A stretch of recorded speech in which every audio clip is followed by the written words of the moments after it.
Hello everyone. Today we're going to be painting one of the Black Knight Squires from KDM. Here's an example one I did already.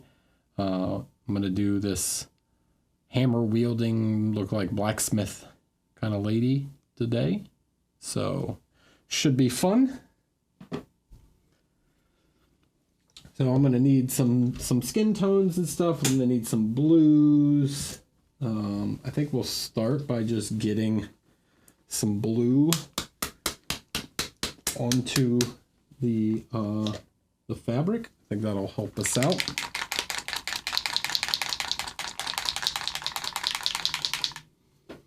And then from there,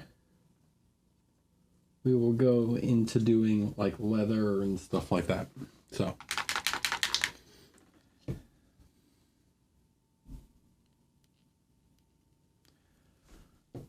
How's everyone doing today? Good, I hope.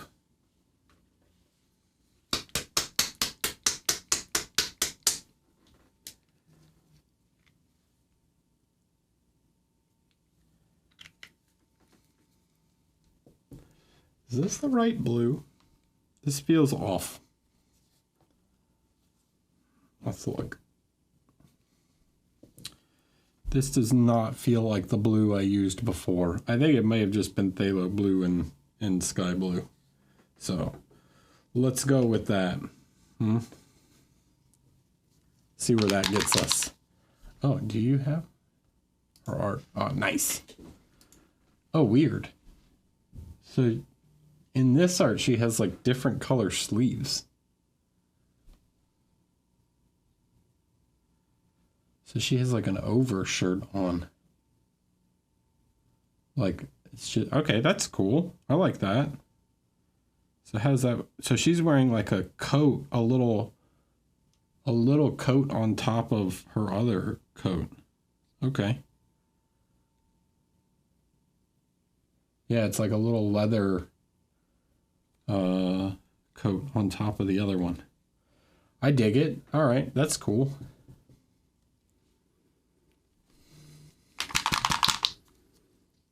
Well, that is interesting. Thanks, Top. I expected you to, one of you to have.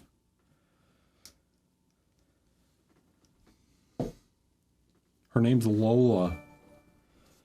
Michael Paints Minis. Thanks for the tier 1, 5 months. Appreciate it. Lola. Hello, ole, Lola. All right, cool. So let's just start by getting some blue down in some areas.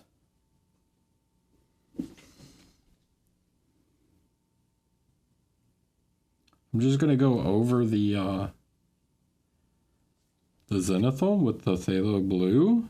You can see that because it's like semi-transparent, it's going to, the zenithal will show through, and that'll leave kind of the areas that I want to add some highlights to.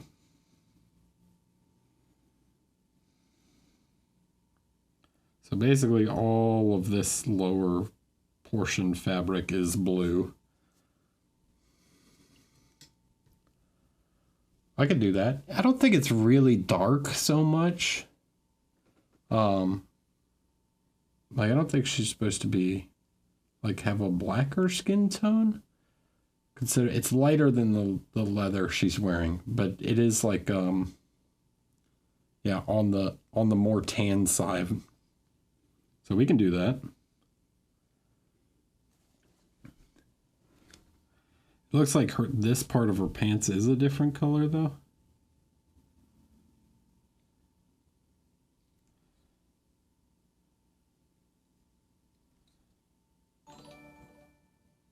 Who's that? G-Field 1979. Hello, thanks for the Prime.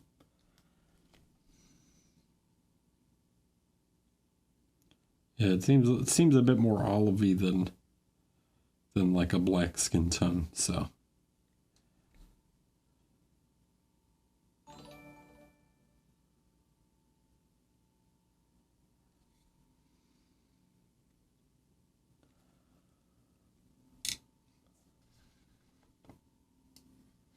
But very helpful. Appreciate it.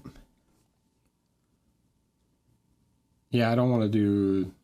Well, I think depending on which art you see, I don't know, it's all over the place. So whatever. Figure it out. We'll do it based off of this. I like it.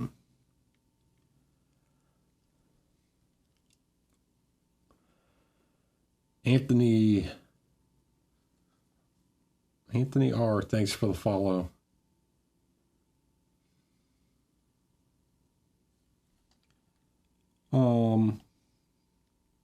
Yeah, who's excited for some new Kingdom Death minis?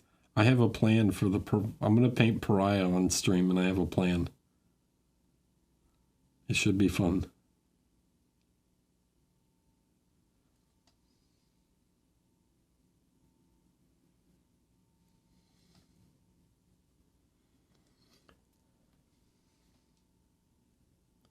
I did see the Gen Con stuff.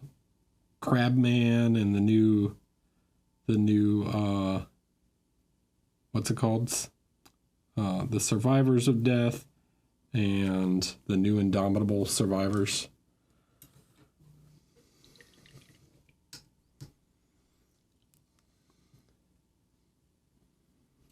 Something like that, Todd.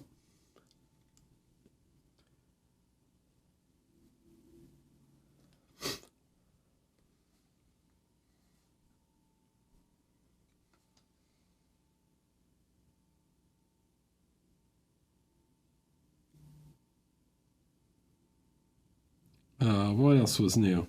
I saw the Flower Knight bust. It's okay. It's a little much.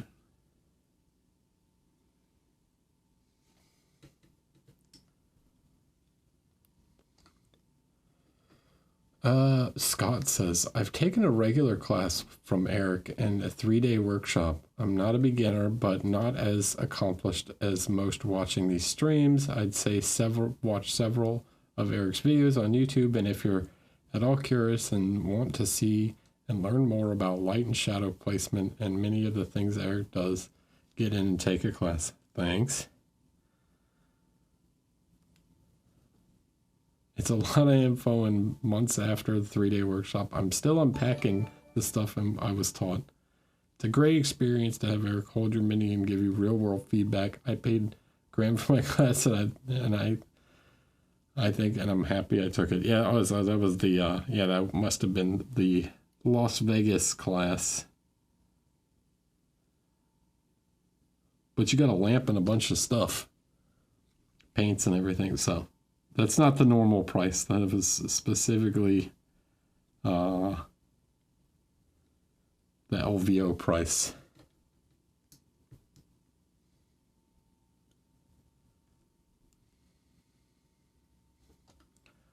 Bodhi one Kenobi. Hello. Thanks for the Prime.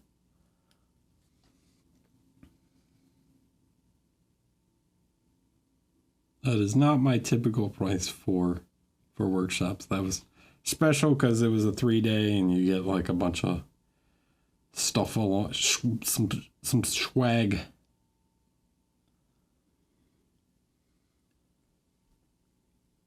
I hope you all have your figure primed and ready to go for Saturday. Looks like there's a little blue up here. We'll put it in there, but it might end up getting all covered up anyways, so. Looks like maybe there's like a tiny bit of blue that'll show through there. So I think we're good on that. Here's what I'm going to do. Here's what we're going to do. We're going to grab one of the contrast browns, and we're going to use that just to like get some color on like the leather. What we got? Copper brown. This will work. Maverick. Thanks for the tier 1. Appreciate it. Sorry. Express. Jeez, man. The paint like dries up on the cap. And these things can get like super hard to open.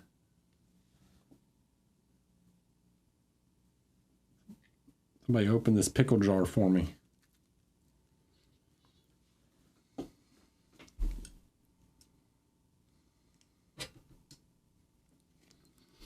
So looking at the figure, it seems like there's quite a bit of leather. So we're gonna just get some color down. I can always the nice thing about doing like this sort of like paint with contrast slash zenithal, you know,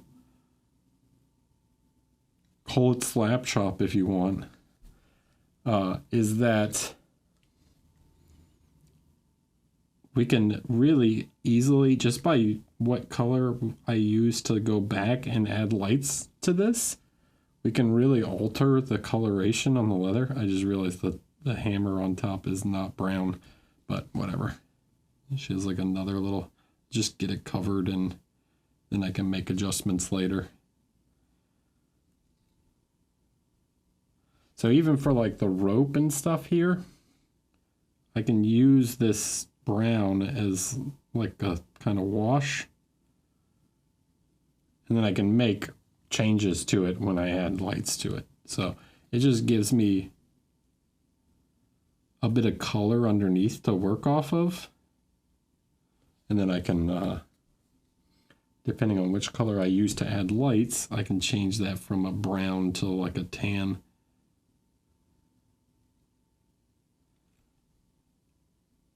I just realized there's a bunch more blue there.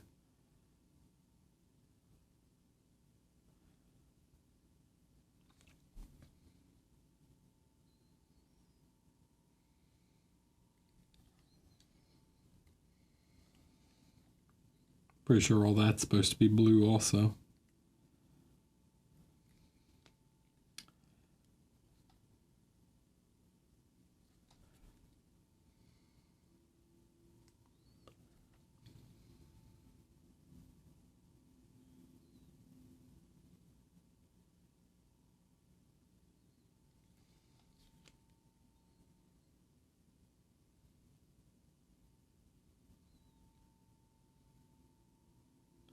Sort of like when I, if you've ever seen me do a zenithal and then do like a undercoating on the whole model, where I kind of just get like a general base layer down on everything. It's similar in concept to that, right?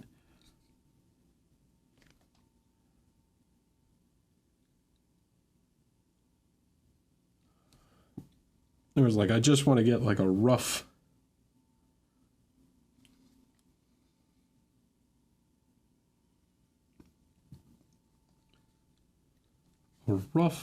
color guide.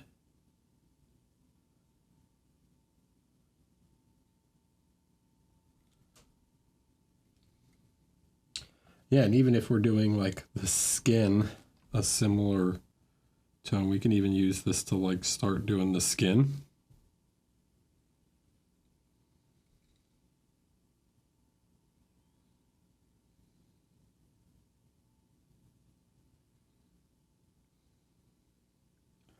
Then I'll use more skin tones, but the shadow color will be fine and work for both. So I'm just gonna cover all of this.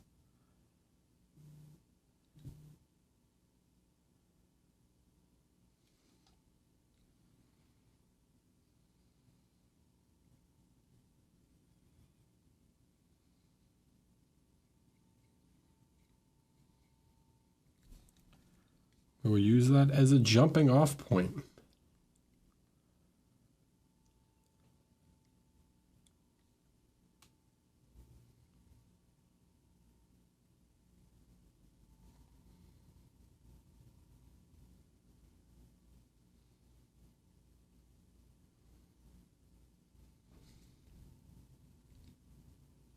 All right, KDM fans, what was your favorite release at Gen Con?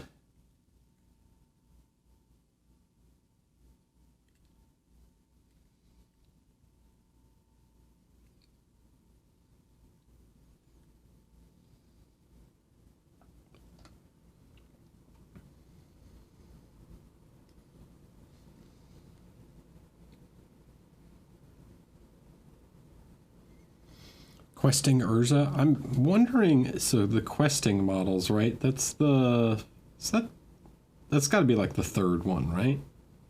Because they've done Zachary. And have they done any other? Well, they've obviously done Urza.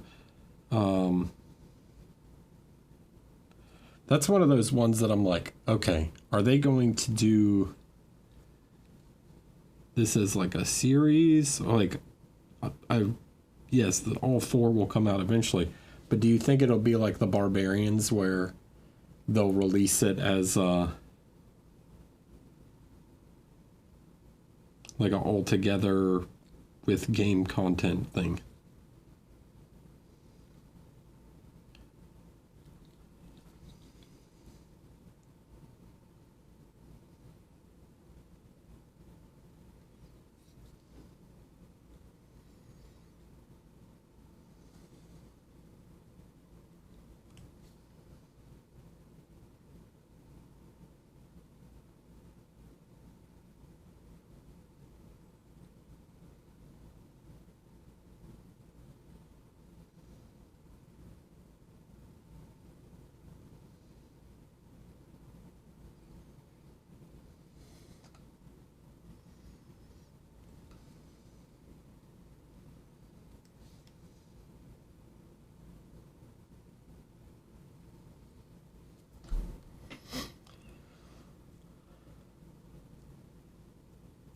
No, I don't think he ever truly does. I think that's one of those things. Is like he has an idea for these things and then goes like, "Oh, you know what? We could do something with that."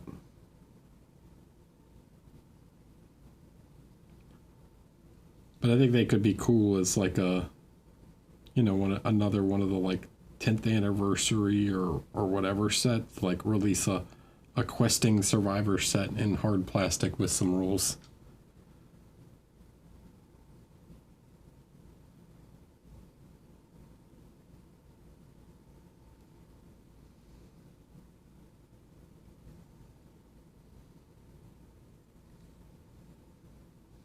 Adam, if you're watching, give me resculpts of the first four. Give me a set of year zero survivors. I want properly scaled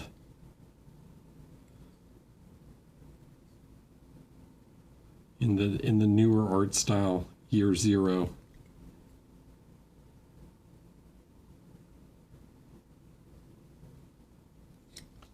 Starting Survivors 2.0. Please make it happen.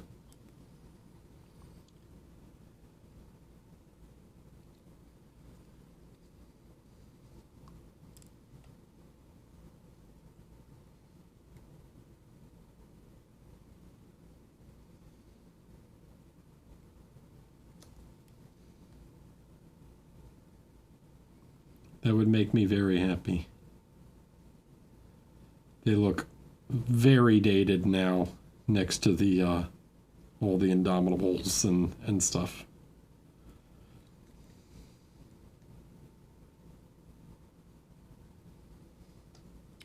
Not that I think they're bad sculpts, just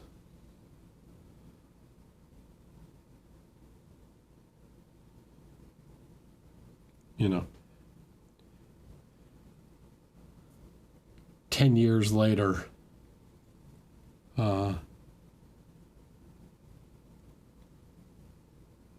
they could fit a little more accurately.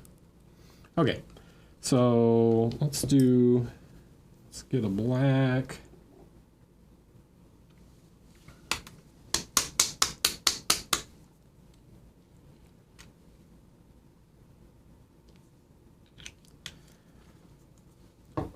And get some of this metal parts base coated.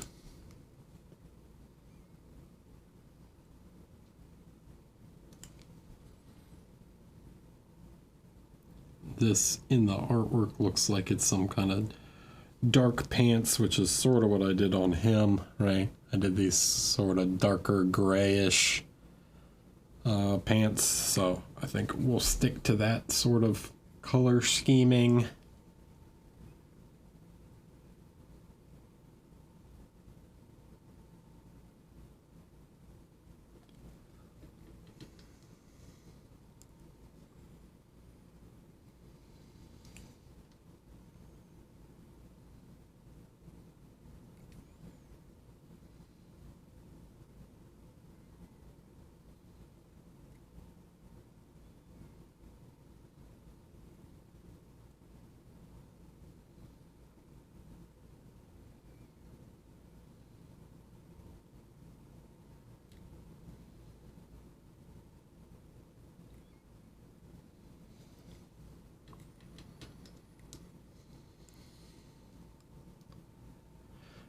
Think about it. Eric, would you rather teach a beginner painter or an experienced painter with years and years of habits that might stand in the way? Oh, that's too...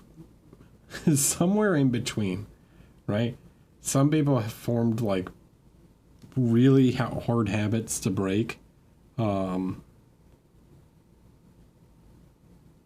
oftentimes I can look at just one of my students' figures and just be like, yeah, you mostly paint like heavy metal style or GW stuff, right? And it's like, even if they're following instructions, there's like these tendencies they have to do, like over accentuating like raised edges and things like that. Especially on like faces and stuff. I think it's somewhere in between. Like, I don't want someone who's like, when I, if I'm like, okay, we're going to thin our paint, or like, use a glaze, and they're like, what's a glaze? Like, there's certain basics that I don't want to have to be explaining because I have more complex subjects to get to. But I also, someone who's like really stuck in can also be a bit of a problem.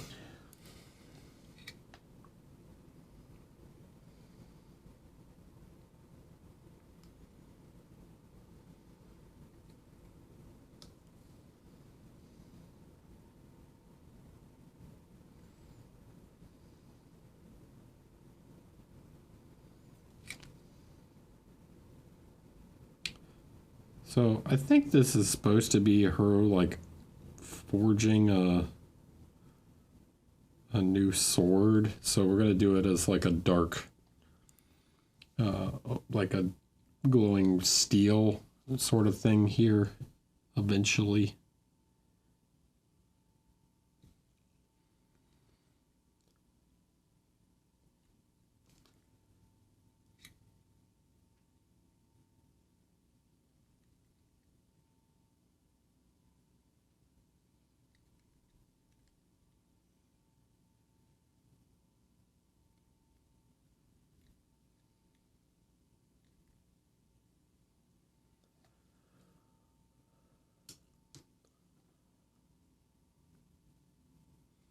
Yeah, we'll transition it to like hot steel at the end, and then it's like the smoke coming off of the hot steel,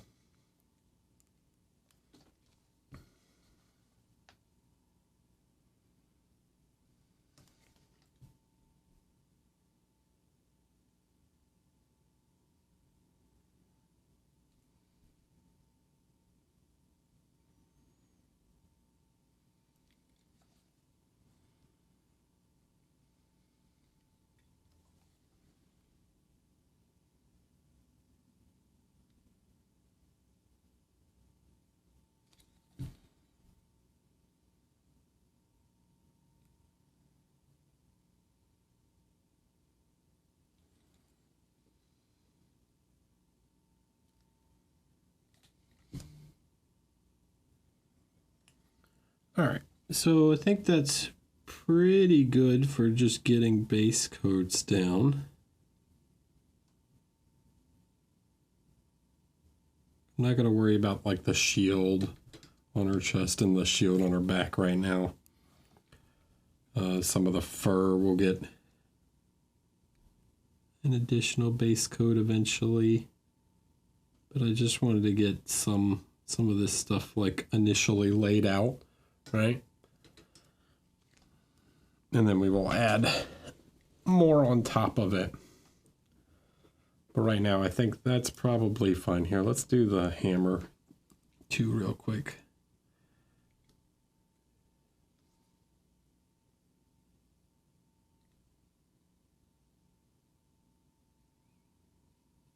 Just get some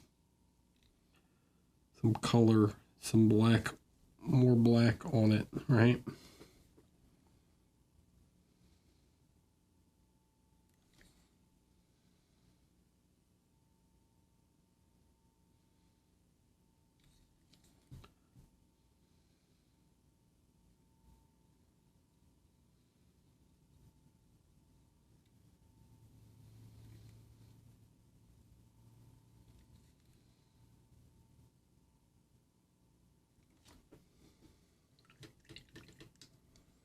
Okay, pretty good. Just a quick little, get a little, you know.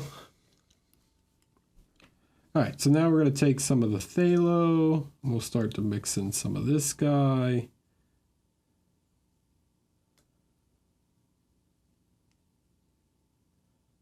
Looking forward to Saturday. Apart from priming the model, do we have to do anything else?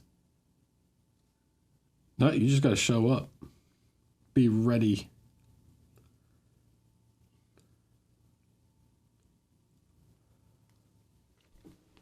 Be ready to paint. Is that another art term? Yep.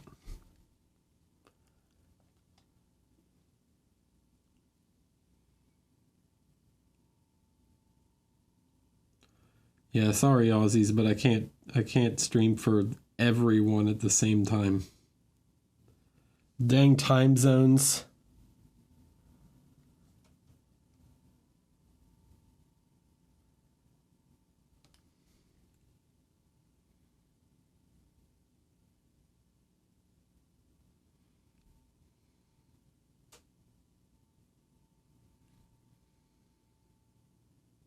I'll try and do another one for Aussies at some point.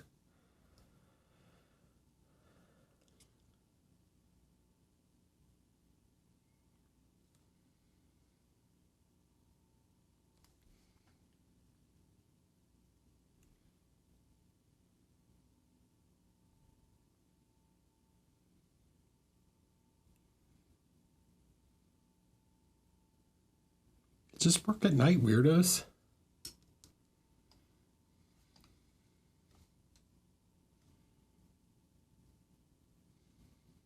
Just casually wake up at midnight so that you can be at the stream on time.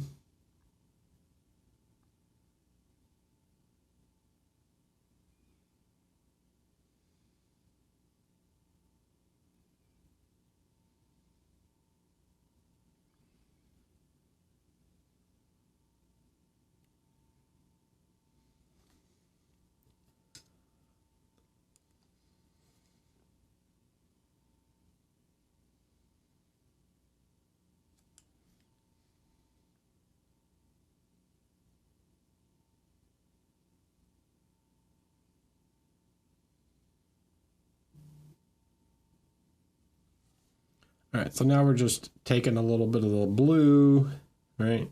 The two blues together and starting to redefine some of these volumes. Nice thing about the transparent layer at the beginning is that some of the volumes are still kind of shown for us, so we can just accentuate what was already sort of there.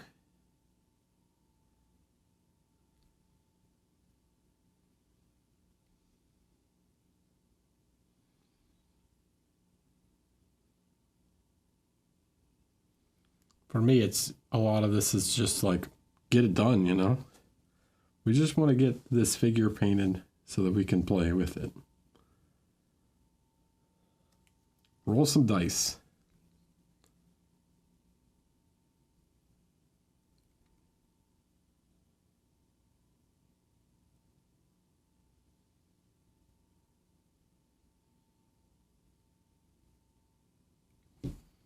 Not trying to win any painting competitions with this lady.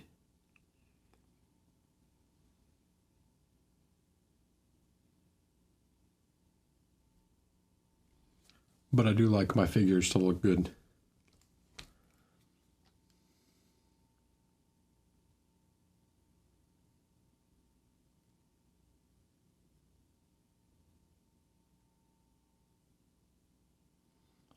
I like them to look good enough.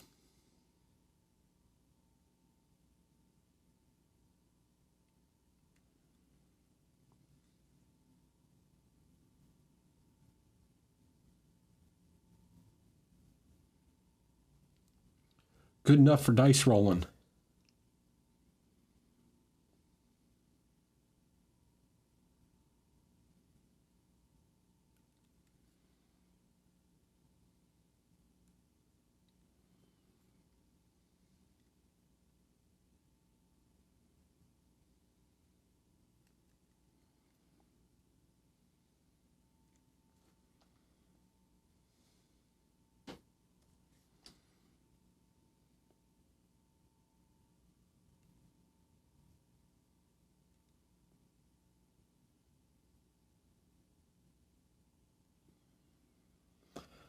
Gave Kill Team a shot. I really like this edition.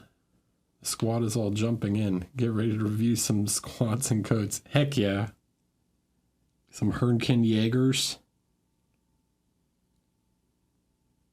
It's a good game, man, I tell you.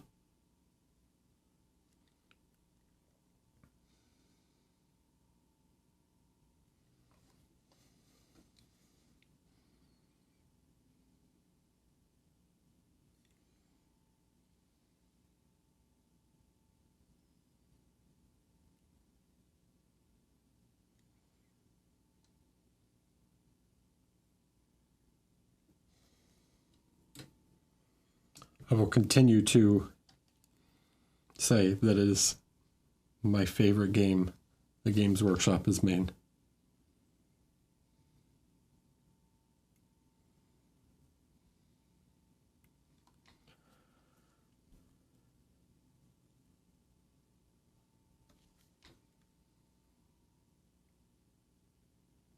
Nice alternating activations. You don't have someone just sitting around. The worst part of 40K for me, this is my least favorite part of 40K, is the like 40 minutes of it being their turn and you just going like,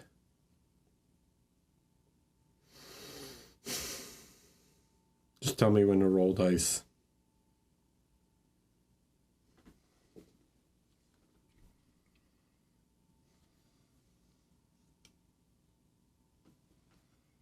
I'm sorry, I don't know, like, nothing particularly fun about that to me.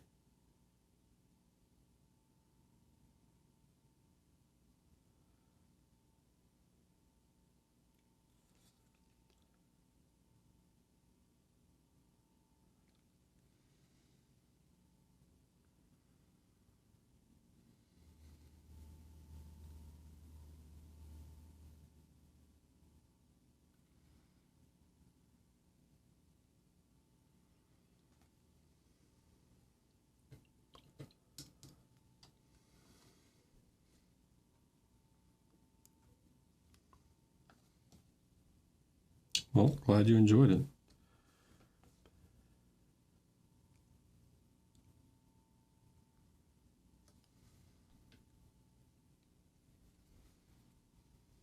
I'm not saying I never had fun with 40K back in the day, but that was always the worst part of it, is just like sitting around when it's not your turn. I don't want to paint. Well, one, it ain't ever going to happen again where I paint, 70 models or whatever you need for an army. Like, ain't nobody got time for that.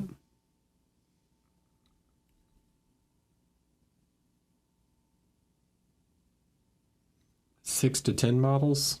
Now we're talking.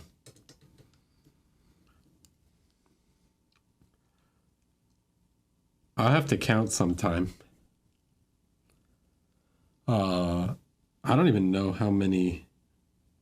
I think over the 10 years that I've been playing Kingdom Death, I don't know how many KDM models I have, but it's maybe around 50 painted. Maybe.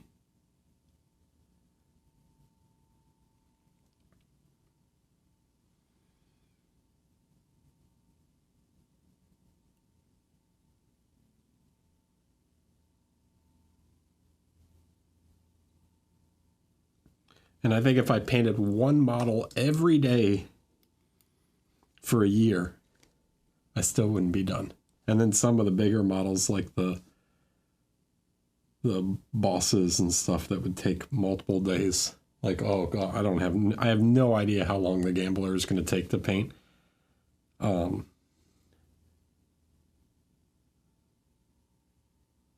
a week maybe. If that's like all I did. I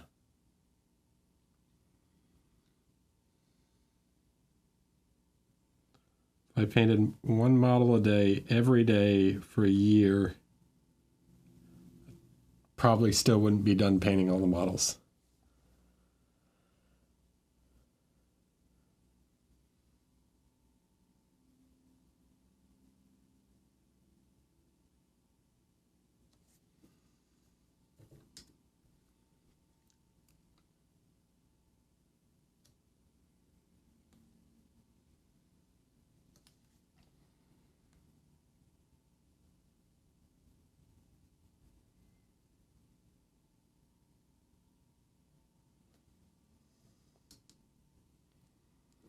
Shout out to the people who can do the, like, paint a whole army in a week thing.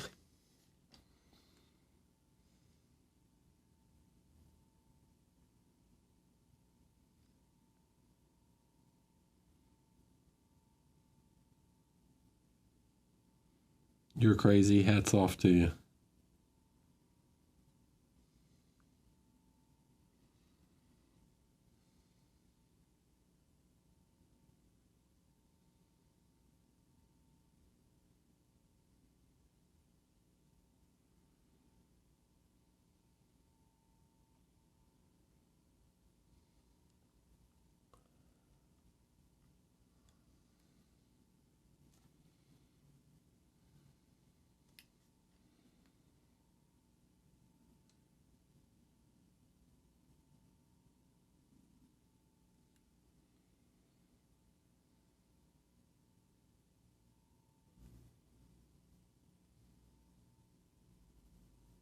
All right, question for the chat. What game or anything, like, I know a lot of you just, paint display models, but if you play a game, what's the most figures you've painted for a single game? I can tell you mine.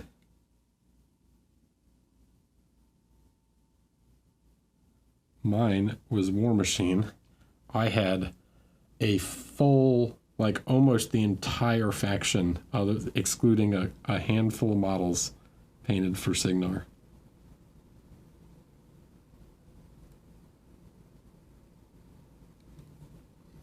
Like, it was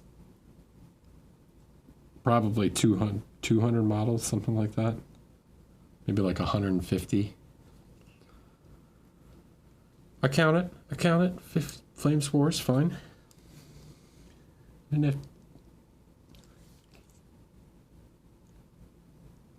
but I don't include, a squad of 5 guys on a base as 5 models. That's 1 model.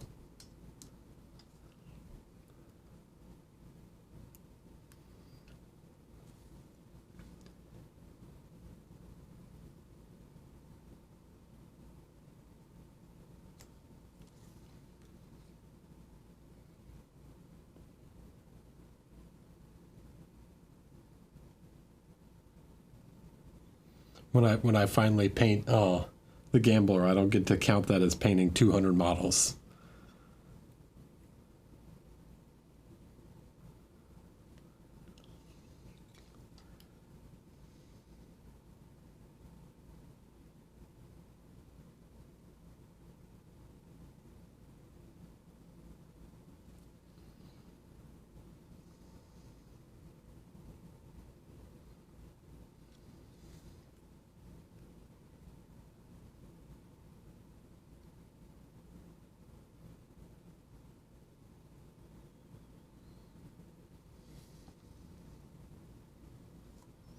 Probably 30k Sons of Horus, around 100. That's an impressive amount.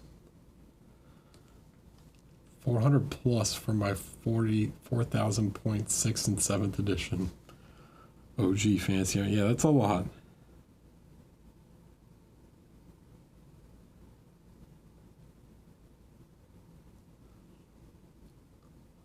Hi, Richard. I'm going to assume you're talking to me and not someone else.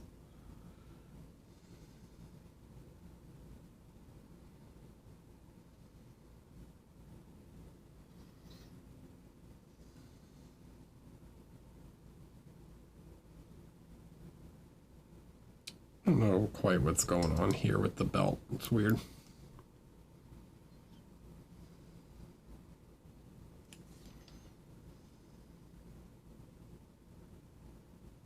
We're just going to black this out. I think that's the buckle. Yeah, okay. We're just going to darken that. The first almost 4 years of me painting was for D&D minis. When the pandemic happened, I had no more in-person D&D and started bus, and that's the obsession truly started. 95 for Kingdom Death. But D&D was probably like 150. It's a lot. That's definitely, I think, that's got to be more than than my Kingdom Death. I'll count them later, but I think mine's like around 50.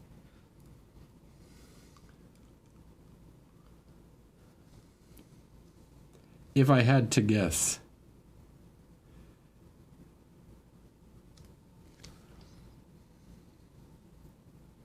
I'm not the fastest at like getting around to painting KDM models. I kind of like get into a thing where I'll do like 1 or 2 of them at a time, and I'm just like, yeah, I feel like painting a KDM mini. They're a nice break from my day job.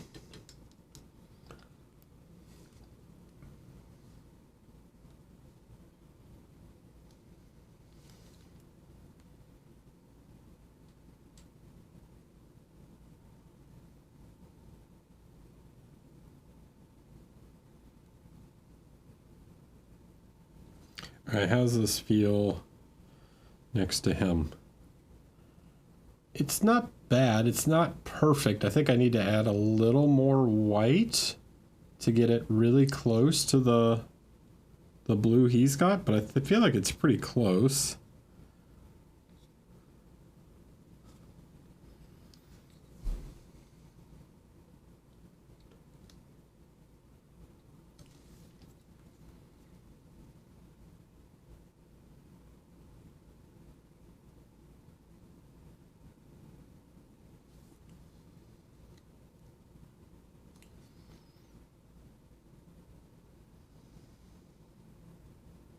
I mean, when I was painting Signar, like, all the time, I could paint a 10-man squad in a day, so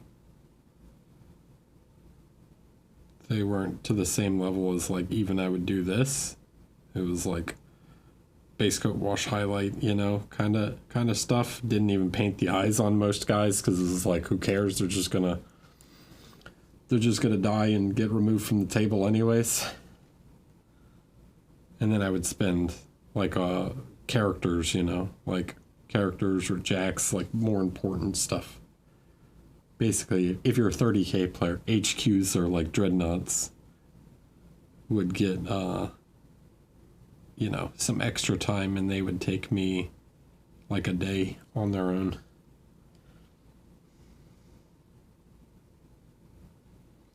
Some of the favorite caster.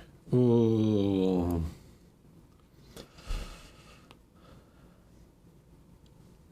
I liked probably Nemo.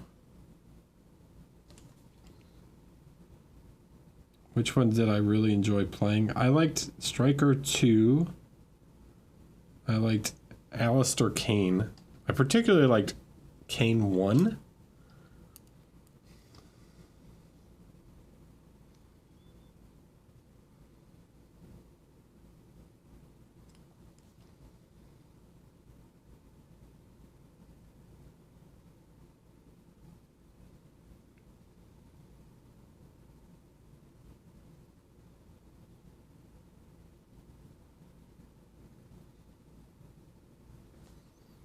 I liked Darius. Not many people liked Darius, but he was cool.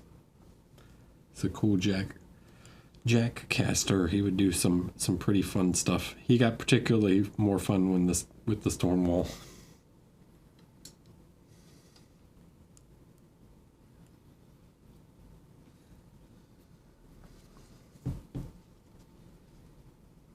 All right, so we need some more like cold white. I don't want it to be super like sky blue. This is slightly too greenish.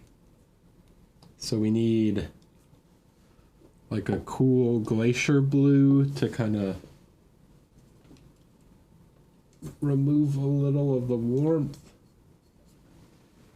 Where did it go? I had it before.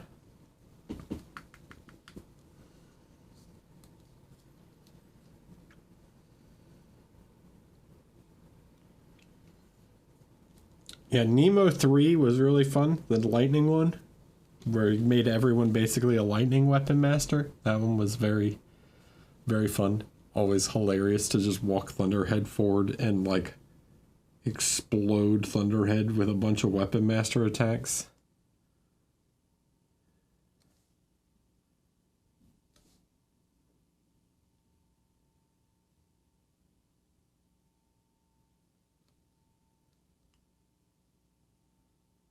No, Nemo 4 was the weird colossal one. Nemo 3 was the one that came with the girl as like he had like a built-in Squire basically.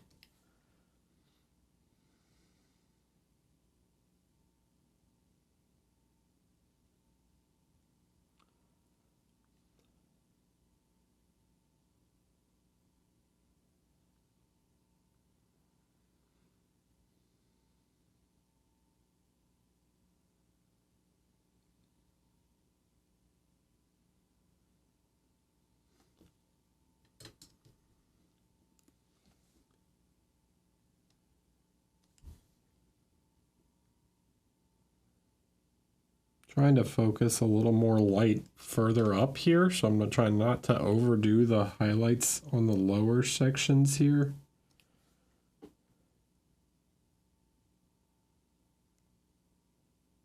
Just push them a little higher up in order to bring the focus up higher.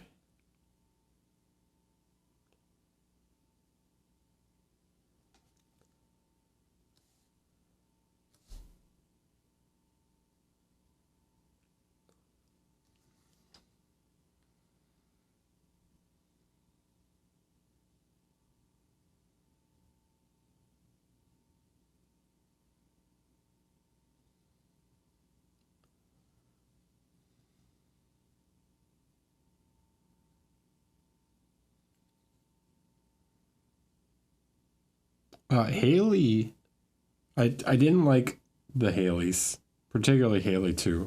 Couldn't stand. It just wasn't fun.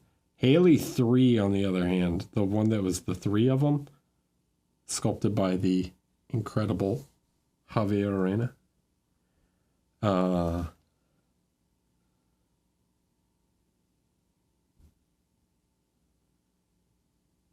That one was really cool. I liked her a lot.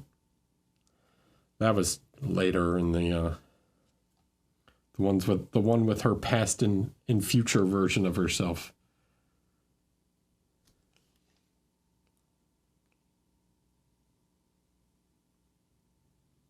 It reminded me of that Thor comic where he's got the young, old, and current version of himself, the God Butcher story.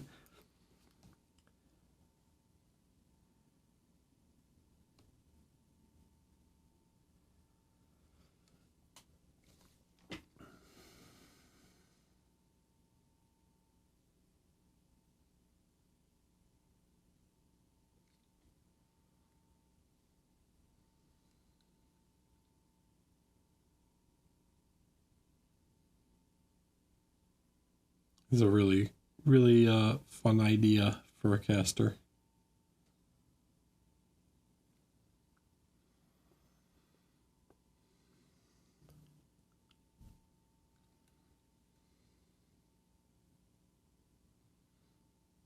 Speaking of actually that Thor, I'm surprised they haven't done that in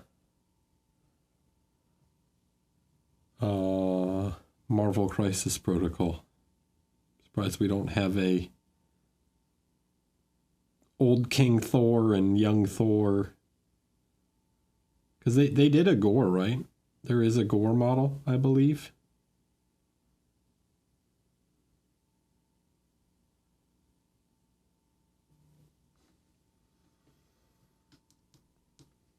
I am not current on Thor in the comics now.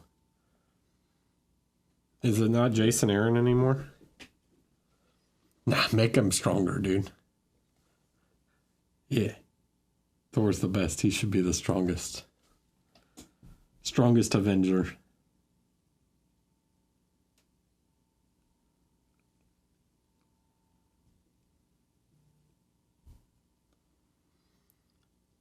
He is mighty.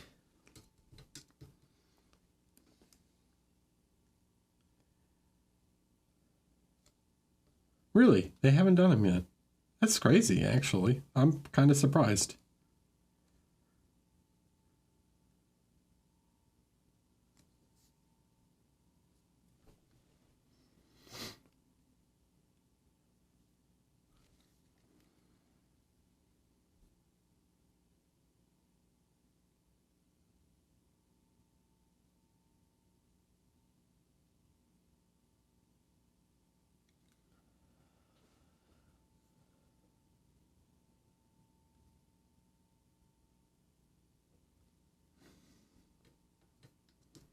All right, so we got some blue fabric here. I think that's working pretty well.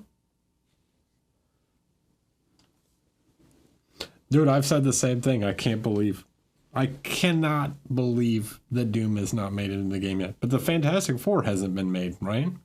There's just no Fantastic Four in MCP yet. It's so weird.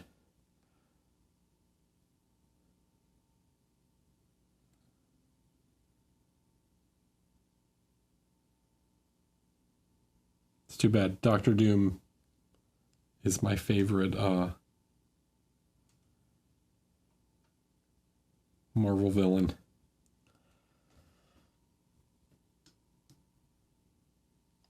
I think that you're right there, Thomas. They were trying to just like hand wave the Fantastic Four away for a bit, but I think maybe now we'll see them.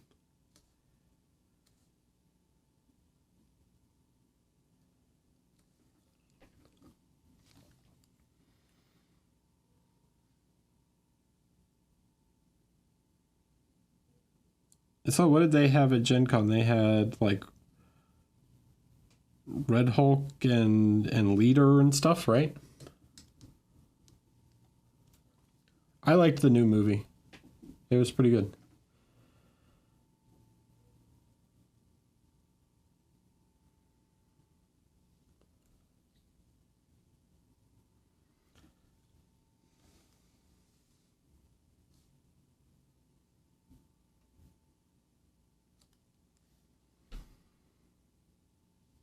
There is more Spider-Verse stuff, like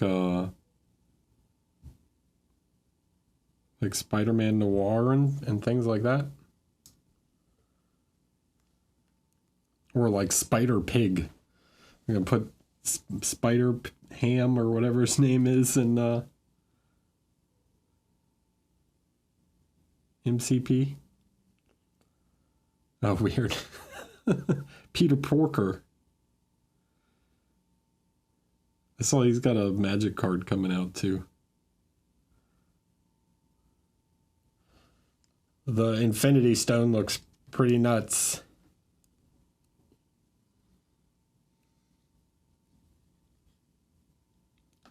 Even though I haven't played in a super long time, I still occasionally keep up with Magic the Gathering news. And I saw the Infinity Stone. Because we need another One Ring. I don't think it's as good as the One Ring, but...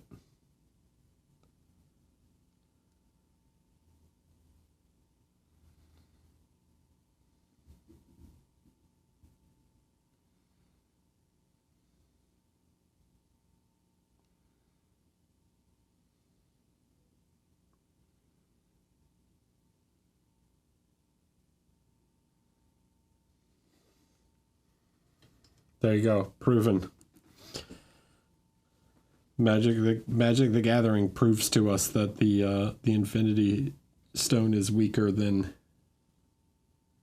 the One Ring to rule them all.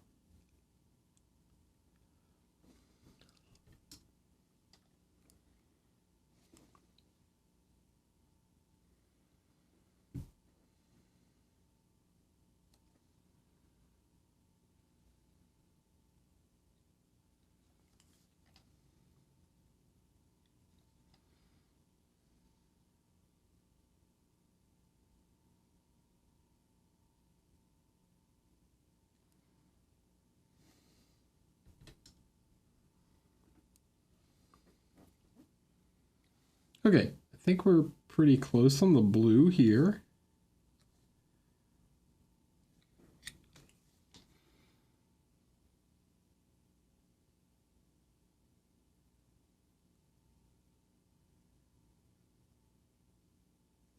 So what we'll probably do next is start working out some of the leather, or do the skin. Probably the skin makes more sense because we got to paint the leather on top of it, you know.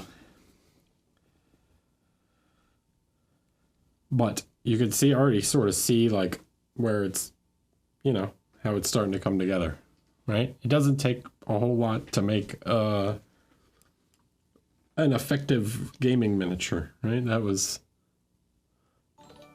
an hour of work to get everything sort of base coated while talking and get the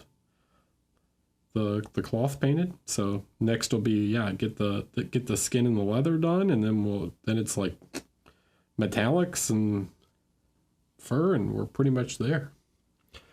Monument Hobbies rating with a party is 60, and just as I was about to take a break, I will stick around for a minute so all you raiders can come in and say hello, and I don't just dip out on you immediately.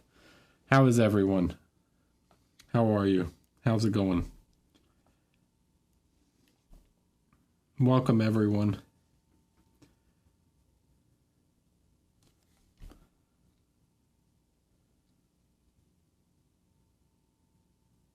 Happy birthday to Jordan. Tell Jordan happy birthday.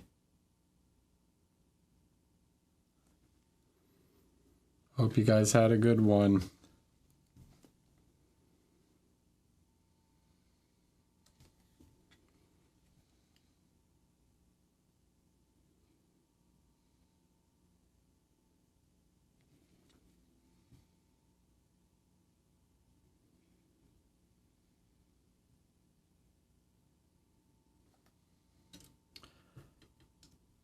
Hi. Bonjour. Bonjour. You have to say it fast. Bonjour. Hey, Eric. What do you usually use for filling small, bigger gaps or seams on the minis? That depends on the type of mini you're talking about. If it's resin, sprue glue is not going to work. You got to use, different things. So I will tell you that for really small gaps, where is it? You can actually use this, like the black super glue will work at filling some small, like really thin gaps. The black rubber tough. You can sand this stuff. That'll work for like really small gaps, like just for plastic Warhammer, then yeah, I'm just going to use sprue goo. Sprue goo it, baby. I typically don't find that I really have gaps on Warhammer. If you just use plastic cement in the first place and make sure you squeeze it good, that'll typically get rid of the gaps. H31SD, hello, welcome, thank you. All right, let's get some colors for some skin here. We're going to go with like an olivey skin tone. So we need some warmer colors. So we're going to need a little bit of this guy. We want something slightly more on the browns.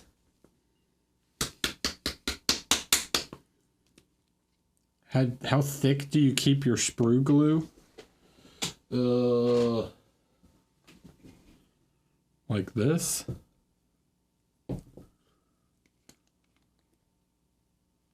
Like it should like drip, but it's, you know, it's a good thickness.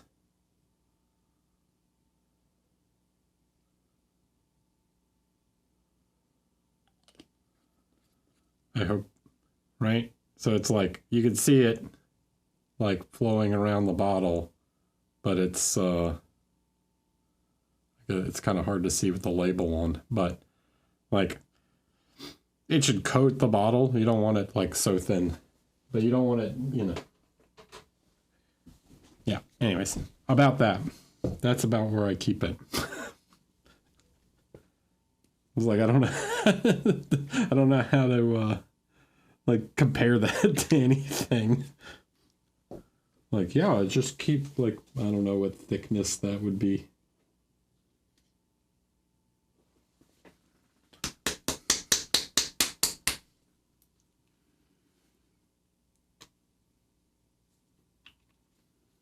It's definitely not milk consistency.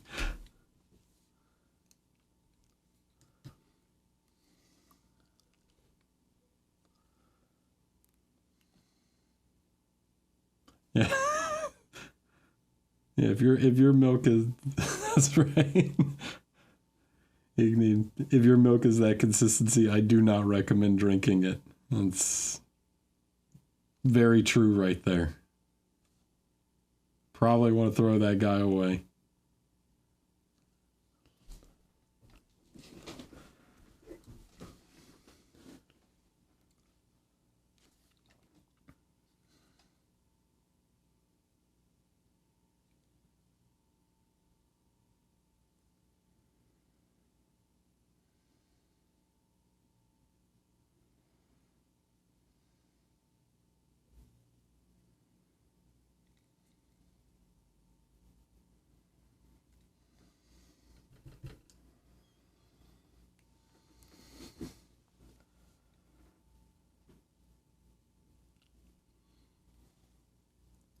Yeah, actually that's a pretty good, like white glue is like a good comparison, right? Maybe slightly thicker than white glue.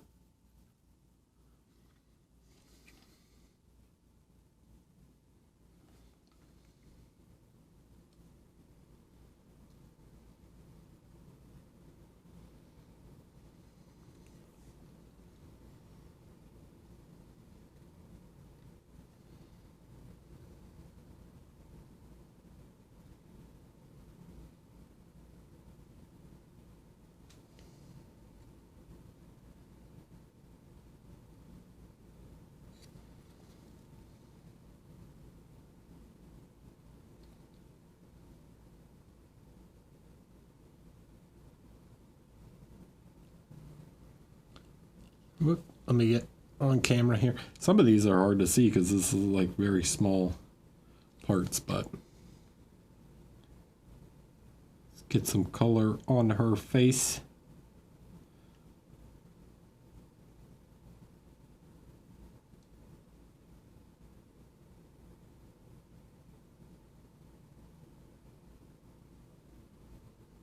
So we're going for like a kind of Arab skin tone here, Middle Eastern.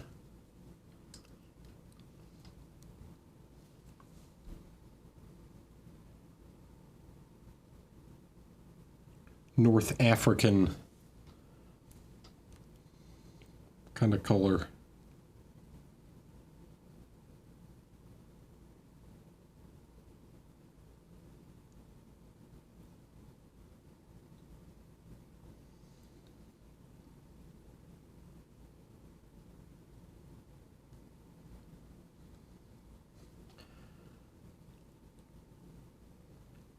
Hi, Craigsog.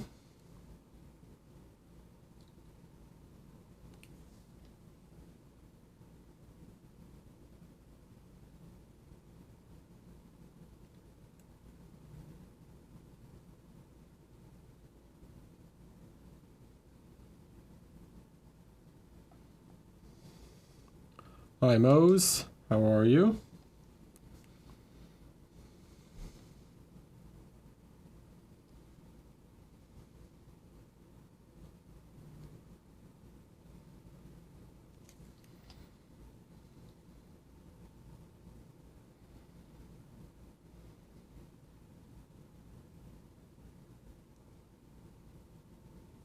Get them tootsies.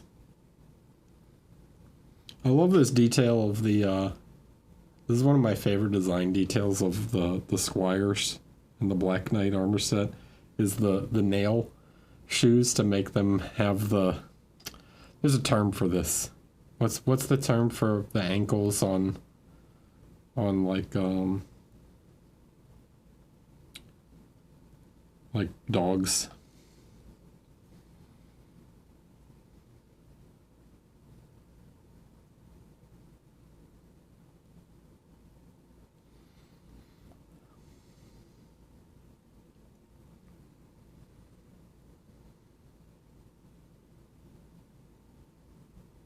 Digitigrade? Is that right? Anyways, yeah, the like that high ankle look. So they wear these shoes to make them walk around on the balls of their feet. And I think it's really a cool design element.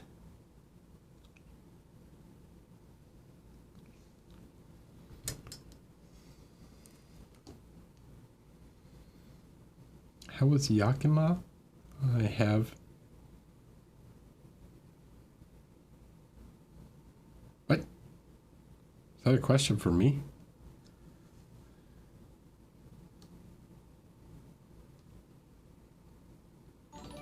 I'm assuming that's not a question for me. Extifer, hello. Thanks for the prime. Hey, Eric. Any idea on when you are going to be in I will announce it in the Discord when we have an official date. Late September, early October is what we're looking at. I'm literally going to have a chat with Raf later tonight about the exact date. Oh, how was Tacoma? Yeah, Tacoma was fine.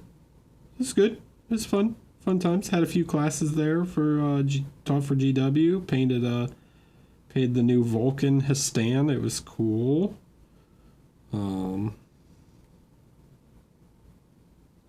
Yeah, I enjoy the GW events are fun.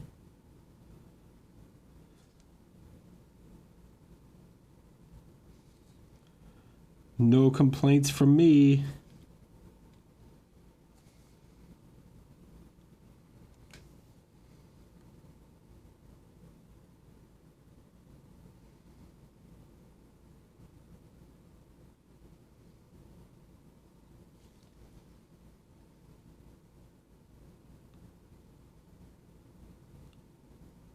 Is Yakima another city in Washington? Am I that I'm unfamiliar with? Is that a thing? It was like the area around there. I know like Bellevue, Seattle, and Tacoma. I'm not familiar with any other cities of that region. The Pacific Northwest.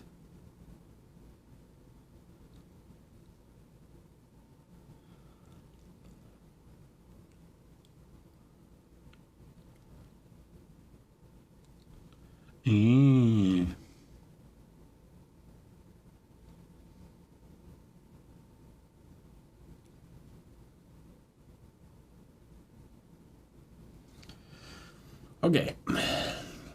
We got some color down.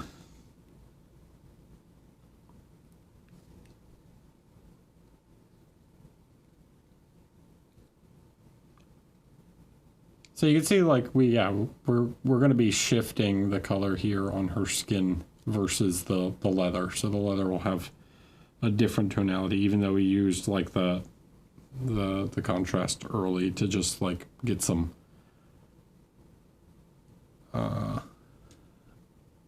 color on it. Okay, I'm going to take a quick break, and then when I come back, we will continue on. BRB. Dang it, I left my drink downstairs. Curses. How you guys doing? Good? Alright, time to bust out the glasses. Where are they? Time to paint a tiny face.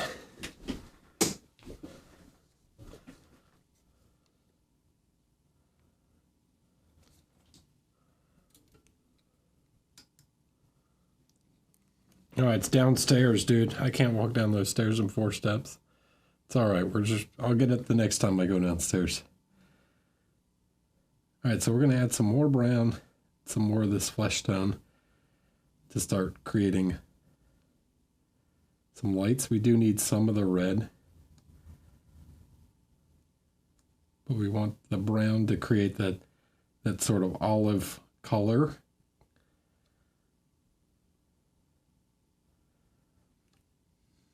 I could go down in one step if I, just trip.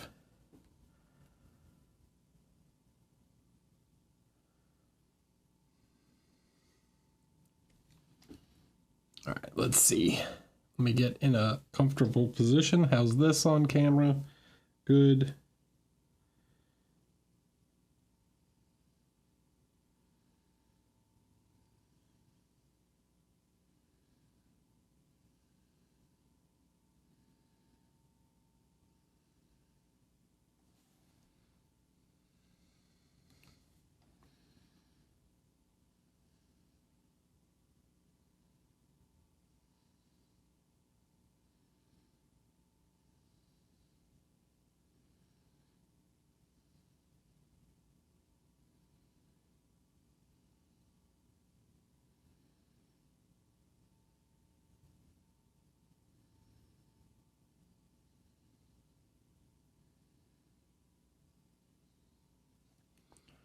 Yeah, it's not the best brush. Good morning.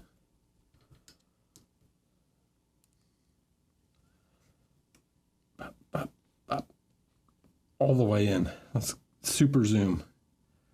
The zoomiest.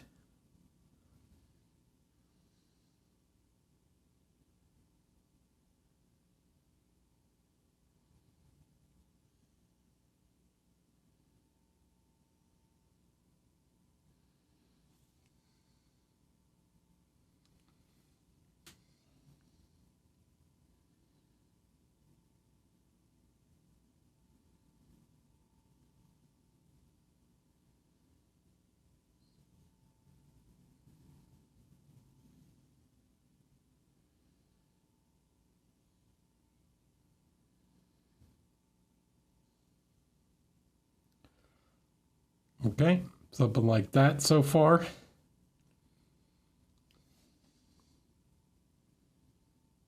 Get the chin.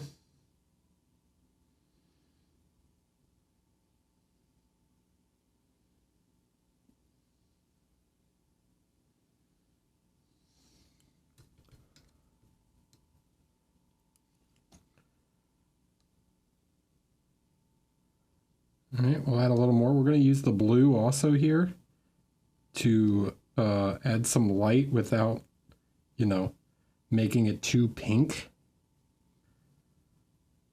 So we're going to use some of the blue plus the yellow to like cool this off.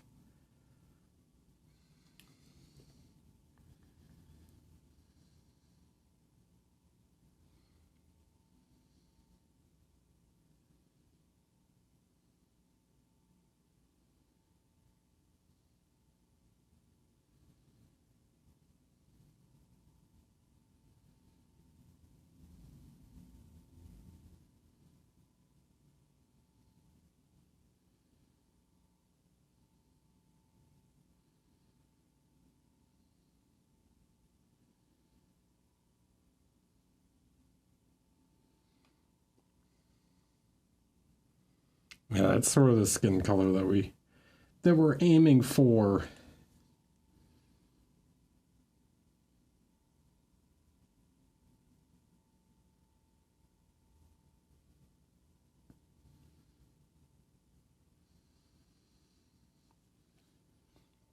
Oh, come on. Focus.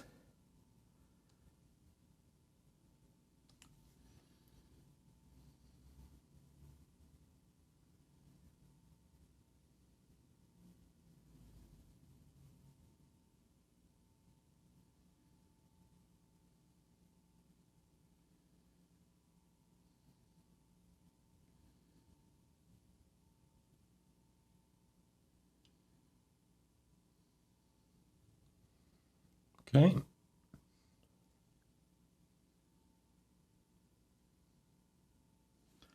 Let's connect this cheek here with a mid-tone.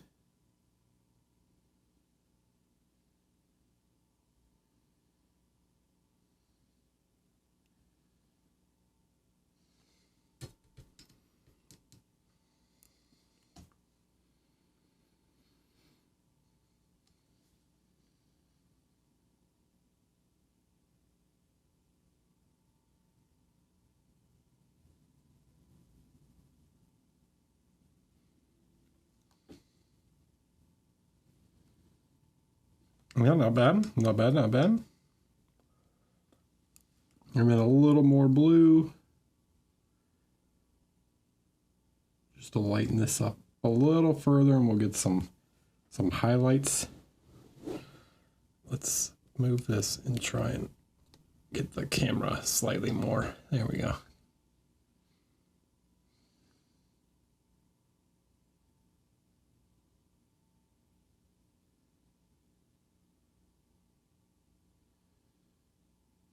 To get that final highlight on the skin, right? You can see it's cooled off a bit.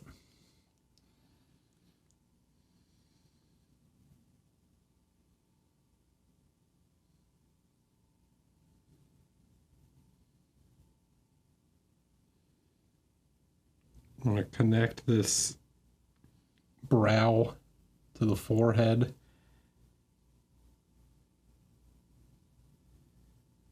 And then get the nice, like this nice reflection in the corner there.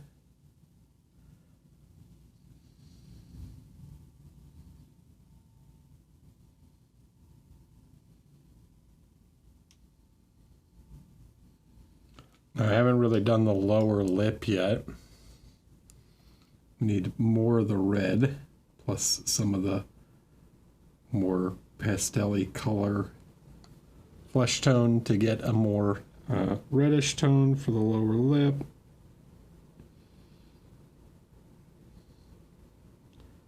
Also add just a little bit of that to the nose. And then add some more light and get a reflection like that. Okay, now we need to blend out the forehead just a touch. So we'll come back with one of our earlier colors and create a thinner mixture. And just gently glaze that transition.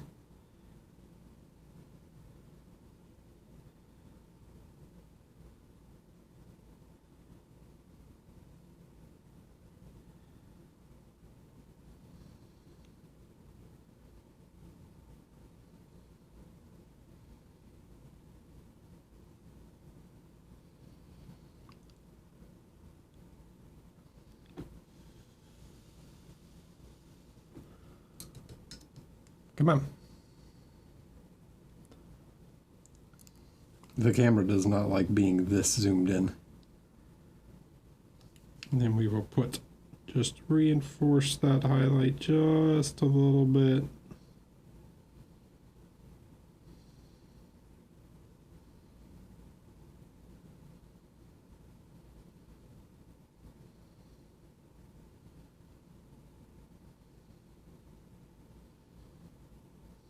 And I think that's about all we have to do on the face. Now I could try and paint the eyes, but they're really sunken in, and I don't honestly care that much. Like when you look at her like this, it's like they kind of just work as is. I don't know how necessary they are to really paint, so maybe later I'll try and touch them, but I'm not going to worry about it on the stream.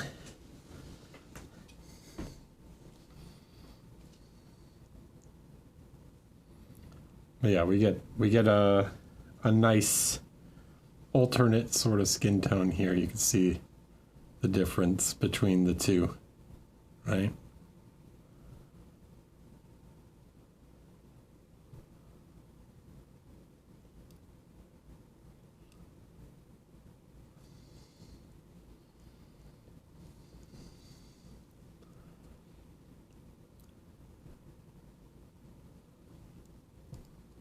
Easy peasy.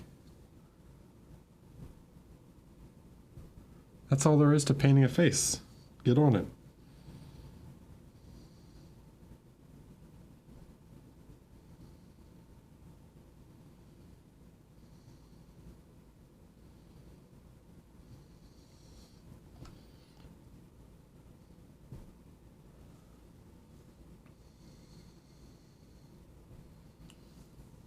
especially when it's, you know,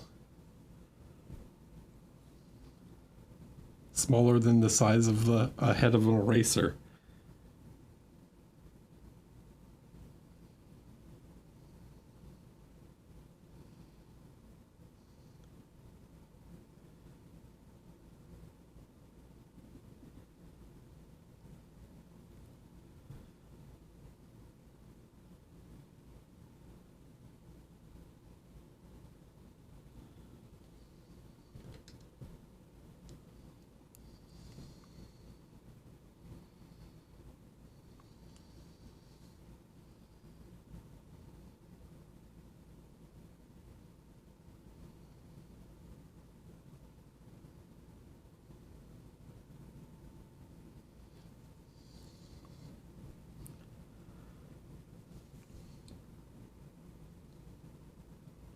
That was way too much.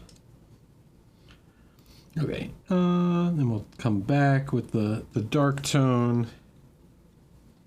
here on the arm, and we'll blend this back together just a little bit.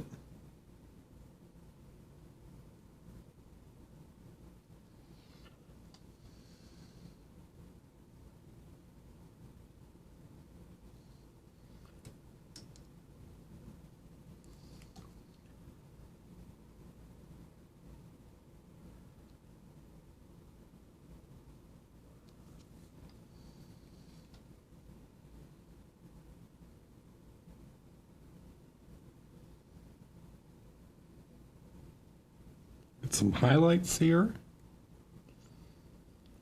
Really what sells a darker flesh tone like this is similar to painting like black armor, right?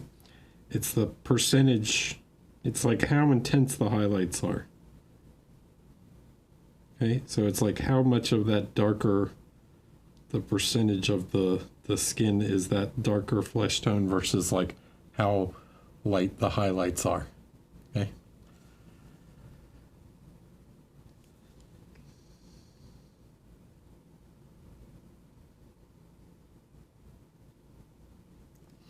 Which, if you've ever seen any bodybuilding, this is why they give themselves really dark spray tans, is because it causes the specular highlights to stand out more and make it look like they have more muscle definition.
Right, so we want this specular highlight here to be pretty strong in order to make that.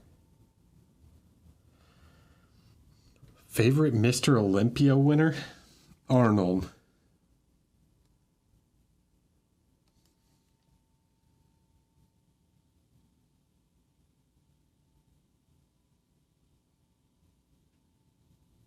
Chris Bumstead. He seems like a nice guy.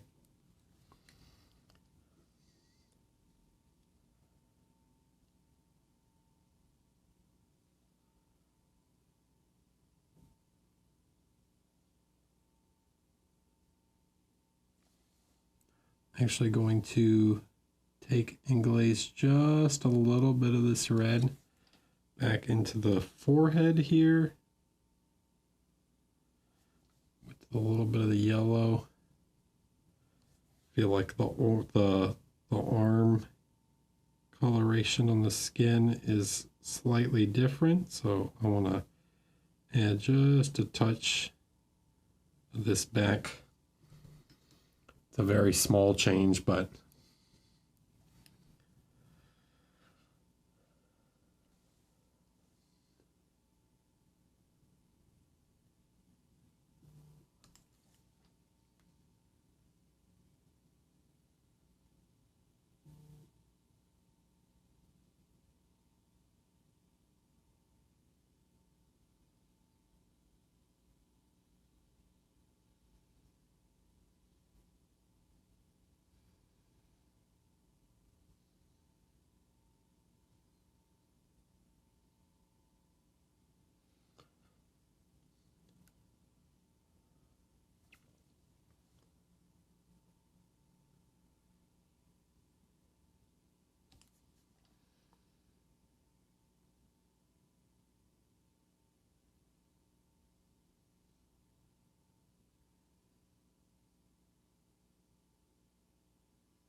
now the leg's a little tougher because we need to think about the angle here. Like what's the main viewing angle and where that highlight on the leg, the shin is going to show up. I think we want kind of like down the center of the shin like this.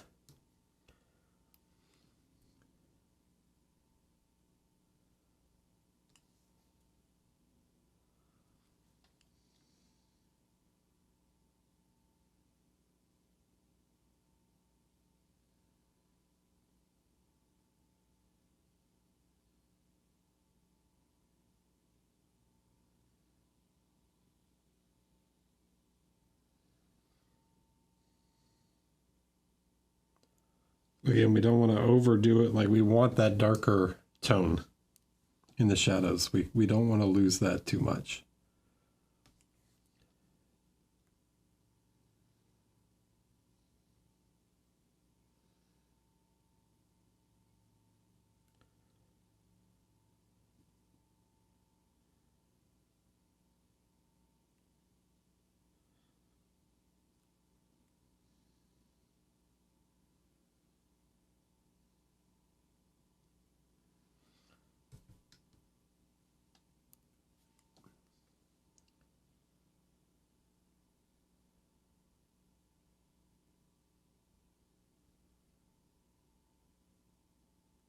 Okay.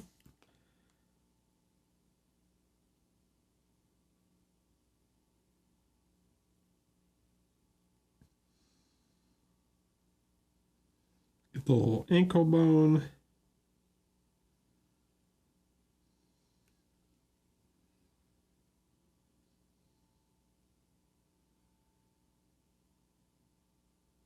Them tootsies.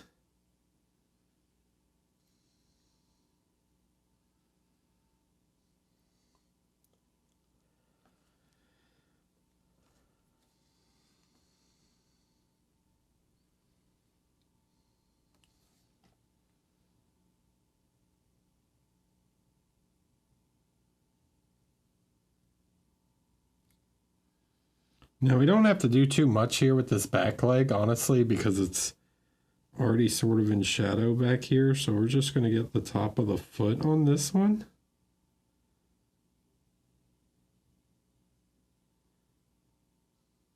I think leaving this back shin in shadow works just fine.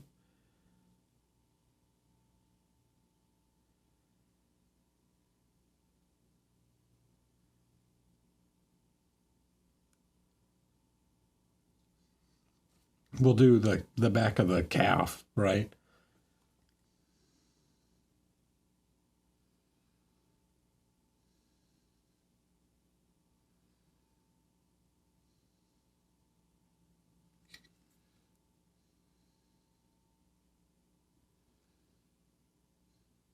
Get the heel.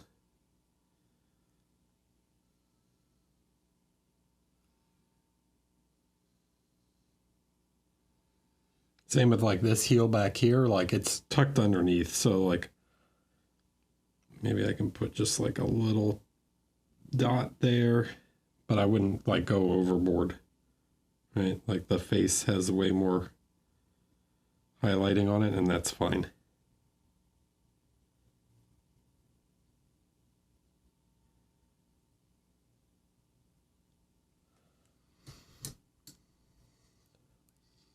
Do you ever attempt fingernails when when there are no shapes? I'm mulling over whether I want to waste the time or not. I'm obsessive, but that doesn't mean I won't listen to advice. Like on a figure this size, I probably wouldn't bother. Like if you really look like, unless you have the the white ends to your fingernails, like I tend to keep mine slightly longer. They probably need to be cut, but I tend to keep them like I hate having like nubs. It's just weird to me. I don't like the feeling.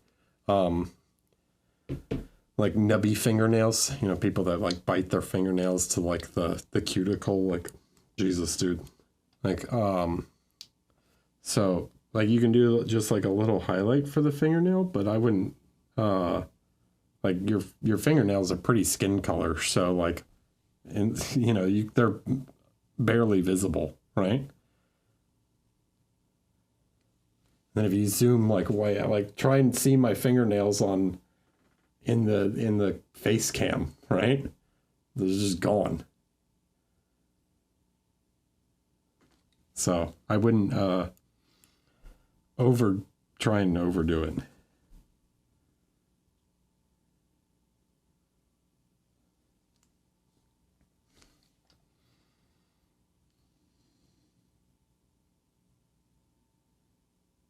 Right, they're not claws or talons.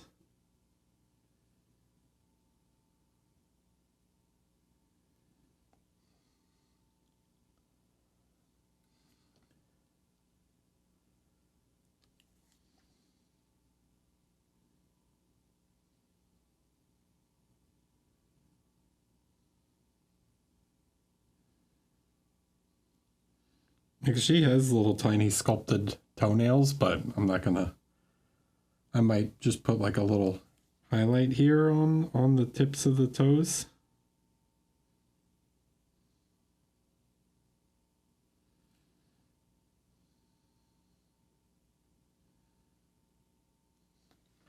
But also it depends on what you're painting for,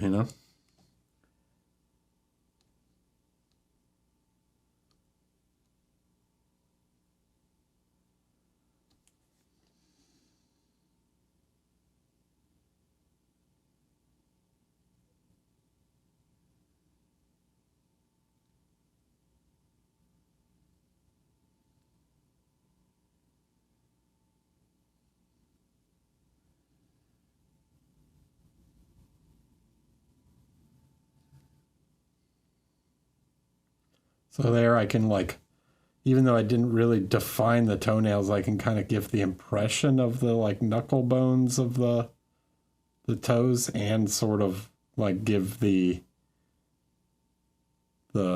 like impression of toenails, right?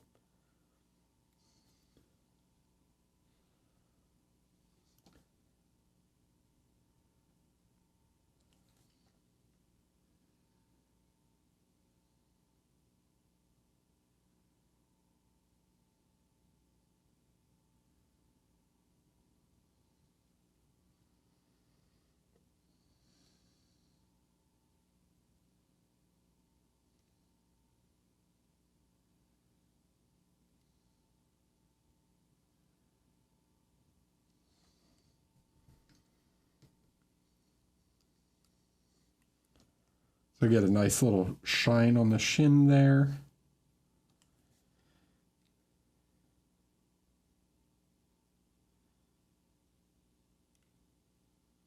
Get a pretty thin one, right? Because it's that shin bone. It's gonna catch some light.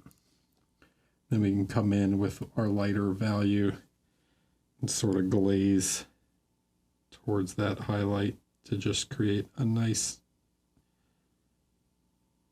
soft shine to it. And blend that out just a touch.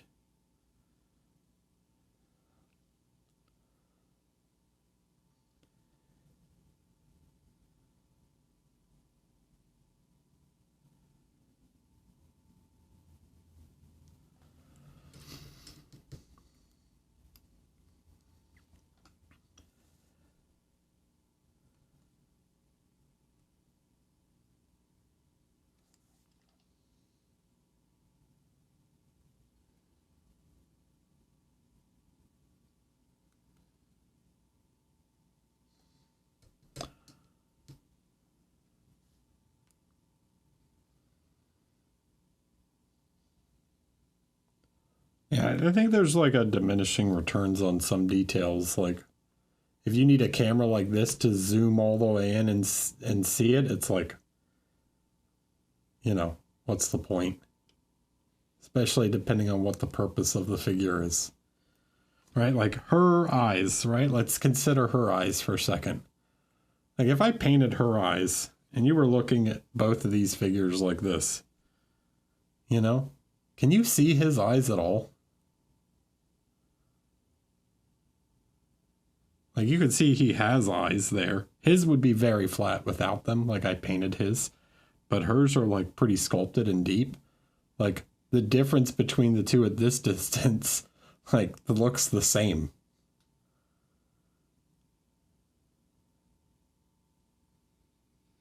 So if you're just using the figures for gaming, like, you know, no reason to overdo it. Hi, Inferno. Thanks for the tier 1. 7 months. Excited for the big stream soon. Me too, man. Amped. Gonna be fun.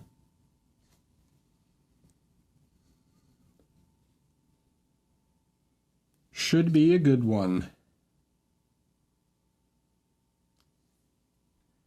Yes, he is. I still have a guest. I have not said who it is, but I have said we will have a special guest joining us.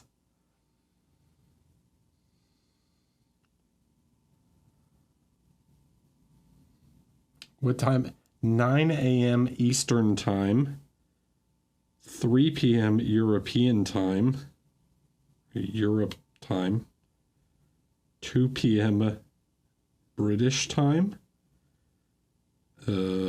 6 a.m. West Coast Time,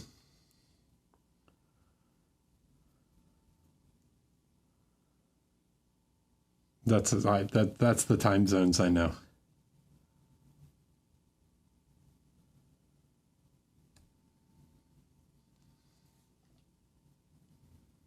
What about us? You're not Australian. You said, what about, I didn't think you were Australian. Did you just include yourself? Or are you not trying to out yourself as a Kiwi?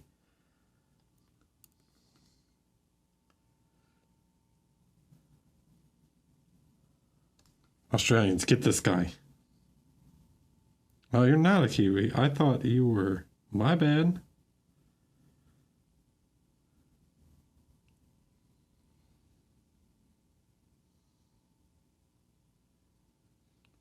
$11 p.m. Australia.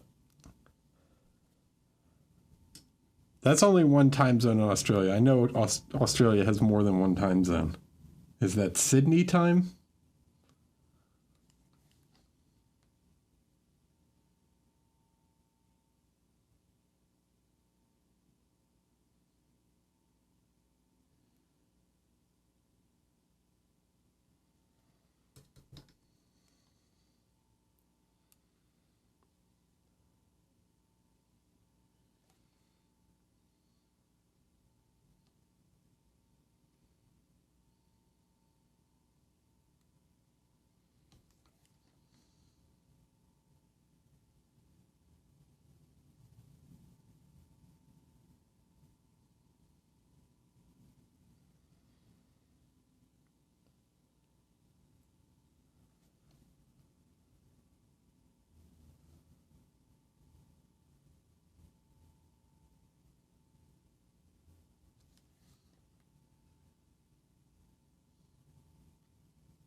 Stop living on the other side of the world, you know?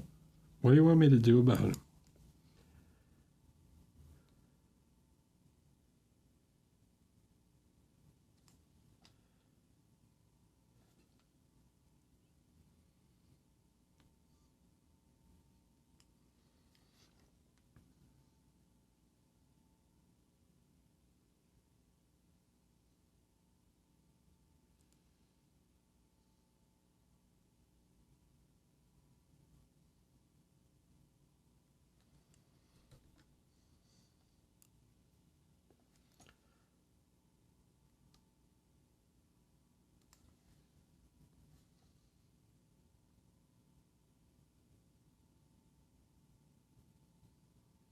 I already wait to do this stream until all the Europeans go to bed. So we don't have to deal with those guys. Jeez.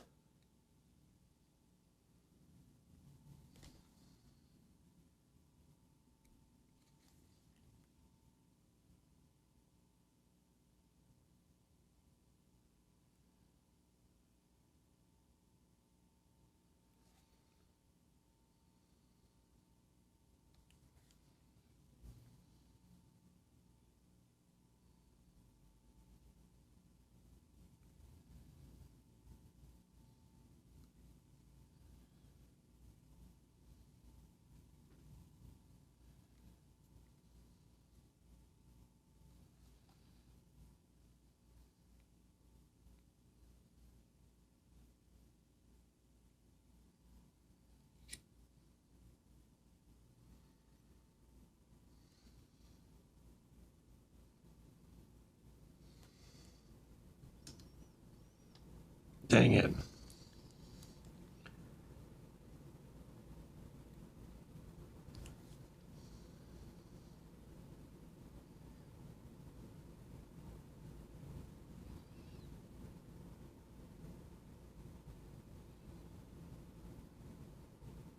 I'll do another one at some point for the Aussies, where I start super late here so that you guys can wake up early, and I'll just paint long into the night just for my Aussie friends because I refuse to fly on an airplane to come visit you guys.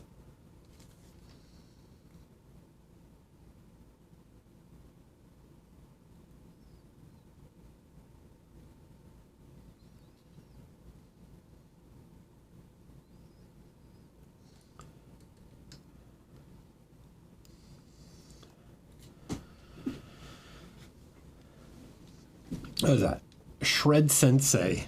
Hello, welcome. I feel like did I miss Dire Regulus also at some point? Hi, thank you both. Welcome. Thanks for following. Appreciate it.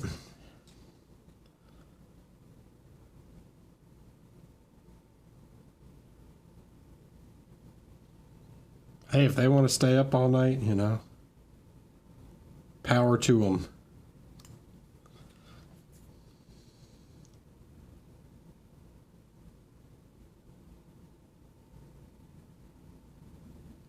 I appreciate the commitment.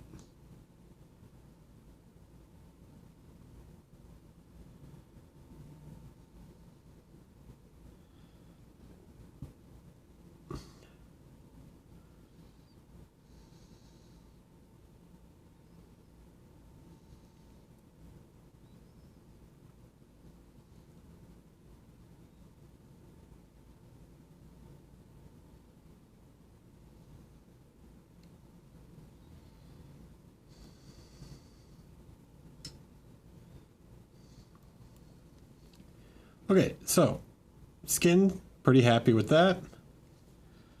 Now let's base coat some other parts. Okay, so we got two areas. Let's look back at the art. Looks like those two areas are both pretty light, so I'm going to do the fur and the arm straps at the same time. I want to create a different color here for the arm straps in order to separate those from the leather and the darker skin tone. So I will grab a kind of like olive color or like a dark tan. I think I'm going to go with more of an olive color. Hi, Dave. And then we're going to go with like a tan sort of color here. Something like this. This'll work.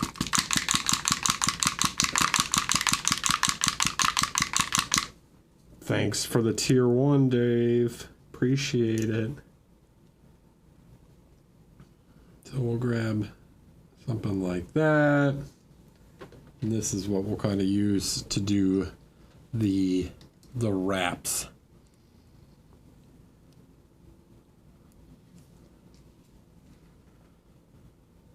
He's been subscribed for 16 months. That's a year and a half.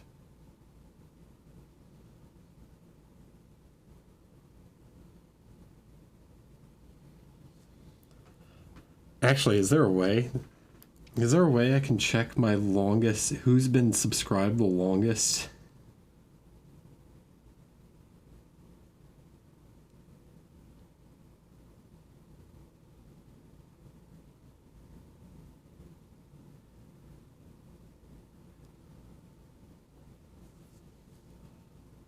Oh, 18 months would be. Yeah, I know math.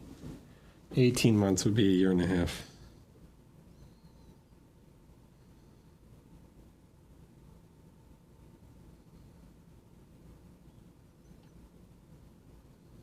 Told you guys it was artificial intelligence.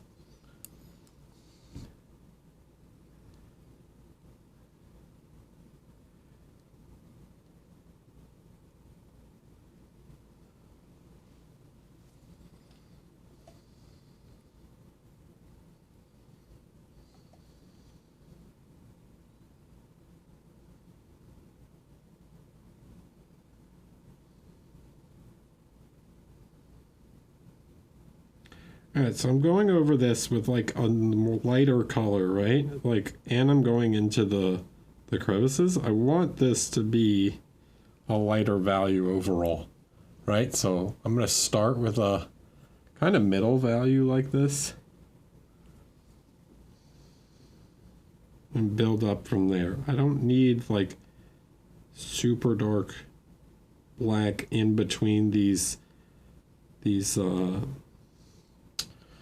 wraps in order to create separation. I do between the glove and the arm, right? But individually, I want them to appear as like kind of one thing. So I'm not going to overdo the dark lining in between each one of these wraps, okay?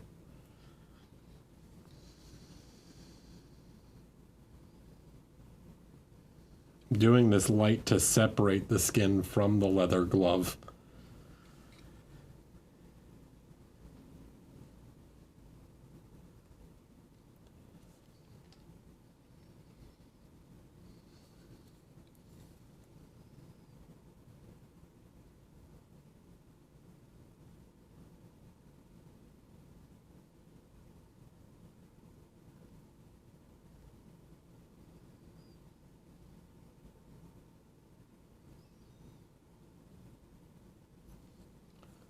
All right.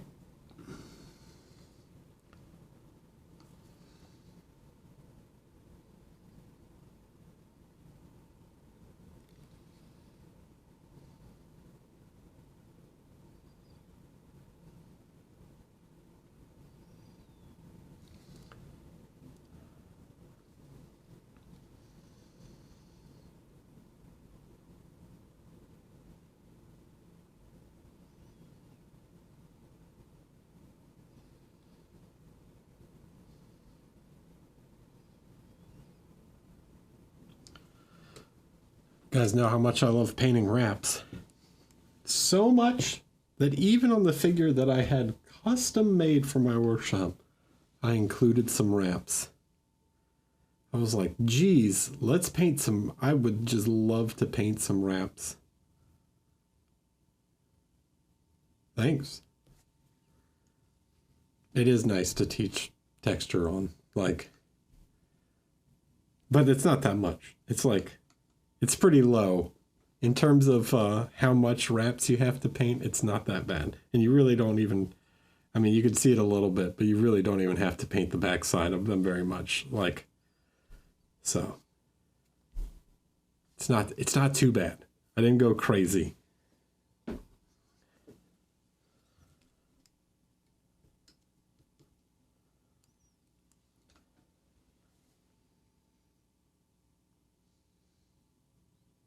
Yeah, but I'm just teaching on it. I can paint like two wraps, two like strips and be like, there you go. That's it. That's all I'm showing you how to do. Now you have to do them all. I've done it before.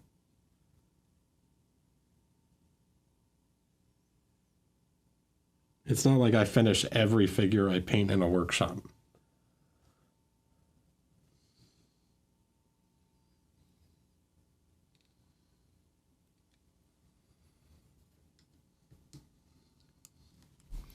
All right, so this same color here, guess what? The color we just used is the shadow, okay?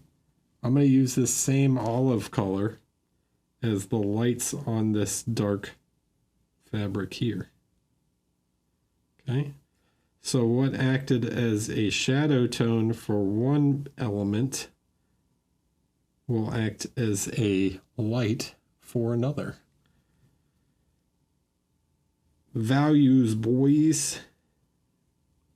You got to separate your material values in order to make contrast and not just individual contrast, overall contrast.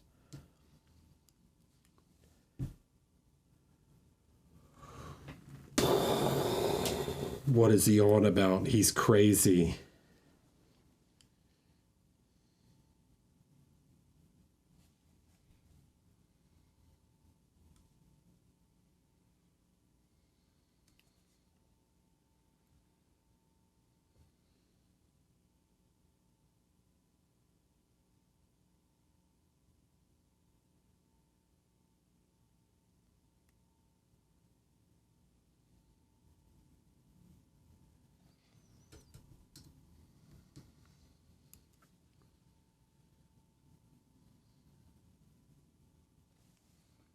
I just noticed I missed a spot. Man, when you put the glasses on, you start seeing things. It is so dry in here today.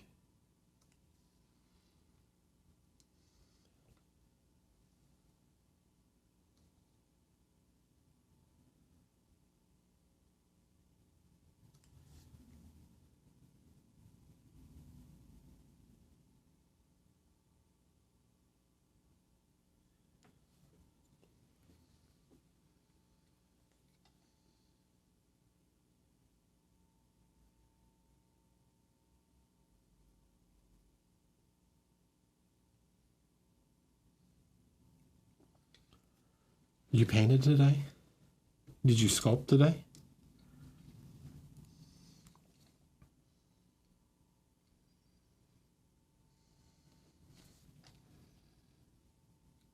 Yeah, good job.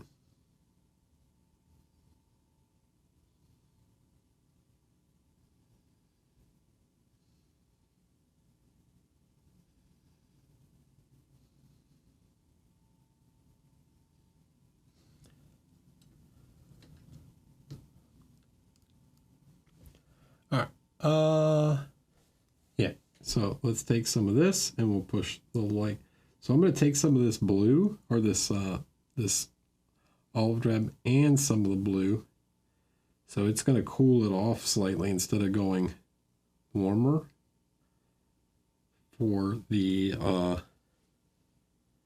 highlights on the dark pants. Okay, this will help while maintaining some of the similar color. We can create a little bit of further distinction between the two.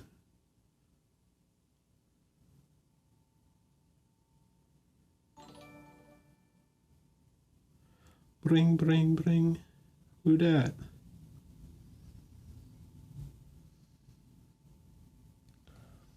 Right? Something like that. Noah, thanks for the tier 1. 6 months. Hi.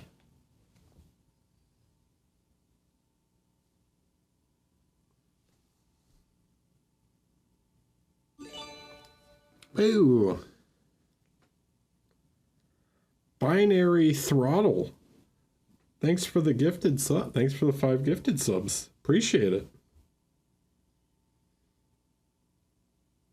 Josh. What does that mean? Is your name Josh?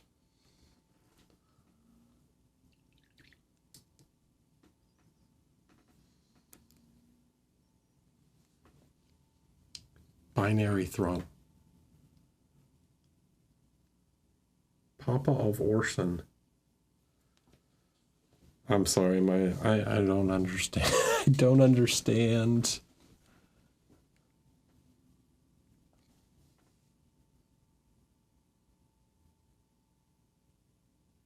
Oh, that Josh. I was like, what? Hi, Josh. Dude, it took me a minute. I was like, Orson. Do I know an Orson? You're talking about a dog, dude.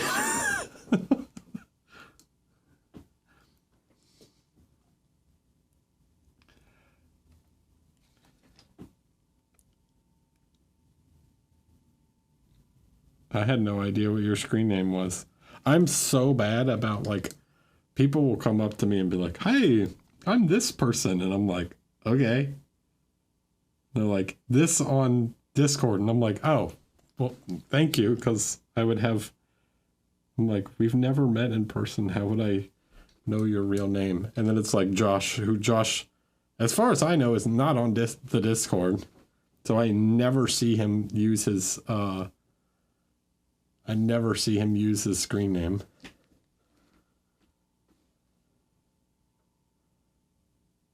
Oh, dude, heck yeah. I'm all about it. Just no, I know exactly who you are.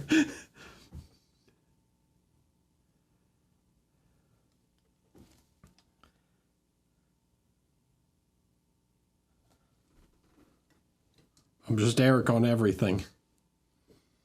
Eric Swinson on all social media platforms.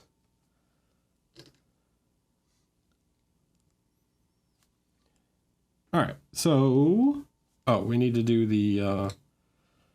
Let's grab a brush here. Let's get some color on the fur. So I'm going to take again some of this guy, but now I'm going to mix in a little bit of this brown also, so I can alter the color again. And we'll get, see, you can see the difference. It's slightly warmer. Yeah, but I know another Eric with an H. Unless you're the same Eric.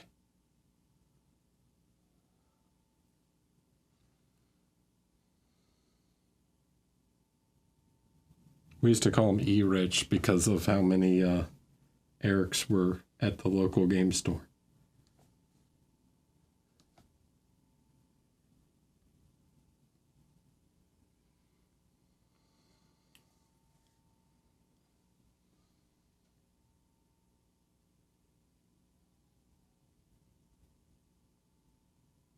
At one point, I think there was like 4. 3 of us worked there.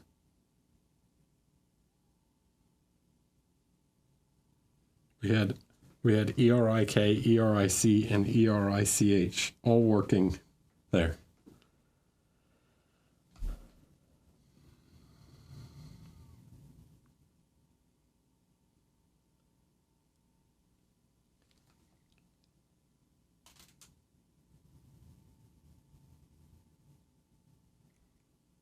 Josh, by the way,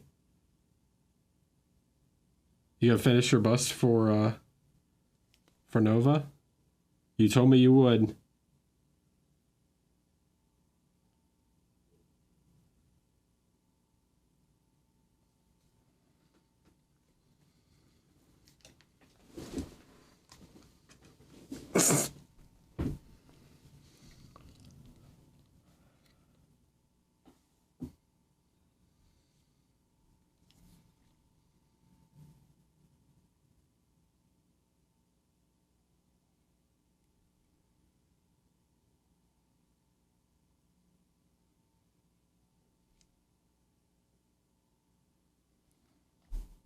Oh, seem to be off camera. Hype chest. Let's open it. What's in the hype chest? Some emote.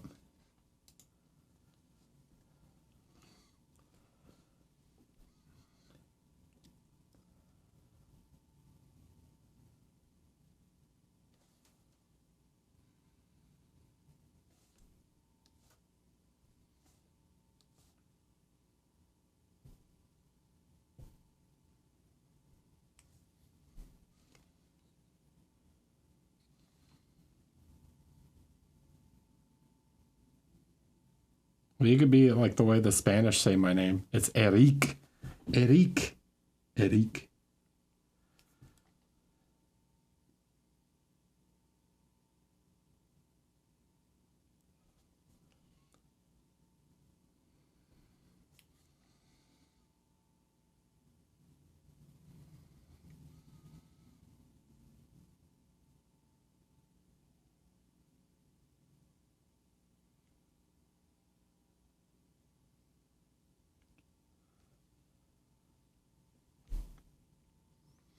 When are you starting the paint along this weekend?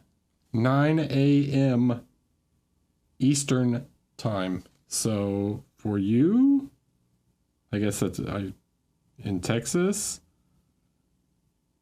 is what, Central time? Is it only 1 hour difference for Houston? Texas has 2 time zones, doesn't it? But it's just like the western part of Texas is in mountain time. Is Enrique actually Eric adopted to Spanish? No.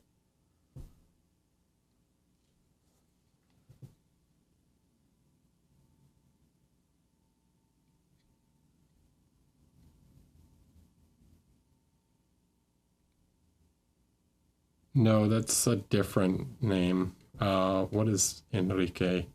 It's the equivalent of... Crap, I forgot.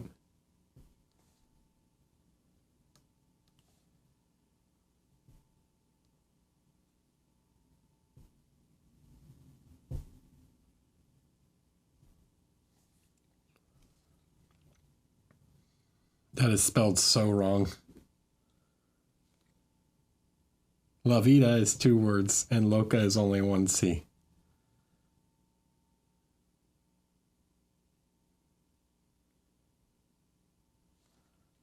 Well, it's Spanglish anyways, because you wouldn't say live in la vida. Viva la vida. Or living would be viviendo. Viviendo la vida. Viviendo.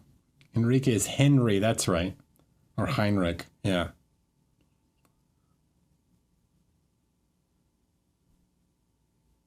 Viva la vida loca. To live the crazy life.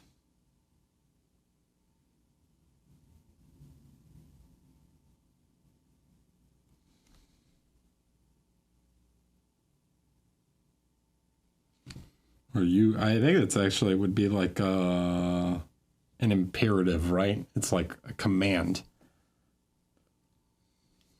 Spanish grammar, guys. Latin grammar.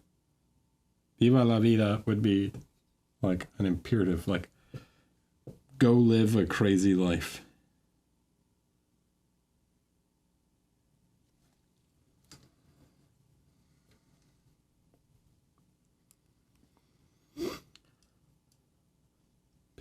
Because Latin languages have a different conjugation for imperatives. Because of course they do. They have one for everything. It's super confusing. It's not super confusing, but it's the most confusing thing about their language.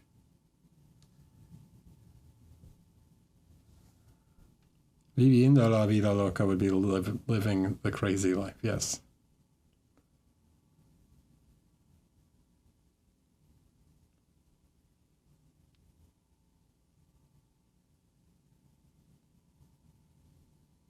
Yeah, that's Ricky Martin anyways. What are we talking about? What are you doing, Spanish? Let's talk about Spanish grammar. Let's talk about the subjunctive. All right, you guys ready for one? All you native English speakers, check this out. So,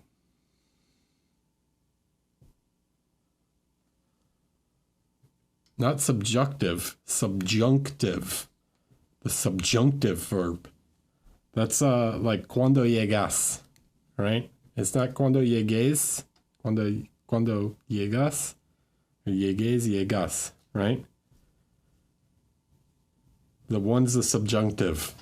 Like, if something was to happen. It's so weird.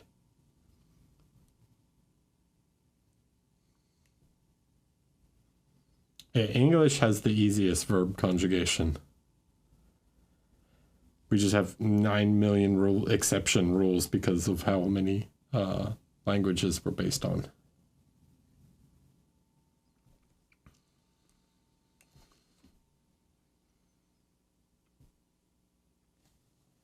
But yeah, the subjunctive is basically like, you're not sure if this thing has happened, so you conjugate the verb differently to express doubt. It's really weird.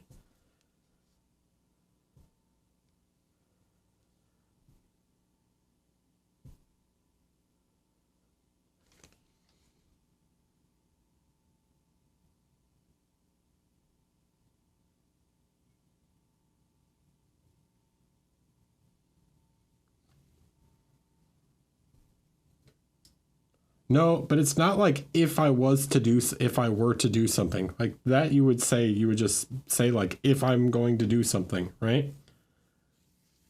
It's literally like if I say, when you arrive, ring the doorbell. Okay. Now, let me see if I get this right. Dave, tell me. I don't know the word for ring or doorbell, actually. Well, it's like cuando llegues or cuando llegas. It's like, it's saying like, do this thing, but like when you arrive, but you haven't arrived yet, so I can't be sure that you're going to.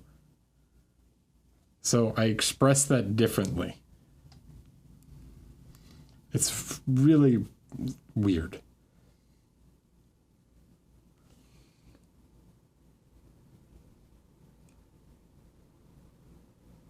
And we just don't have that in English at all.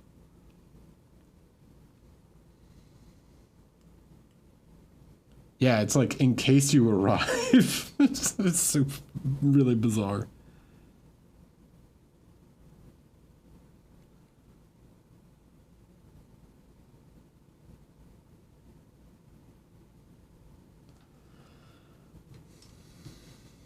But there's other ways to use it too. Like, I don't know. Cuando llegues, toca el timbre. Timbre. Cuando llegues. So it's llegues. And llegas is you arrive. And llegues is you arrive, but with doubt.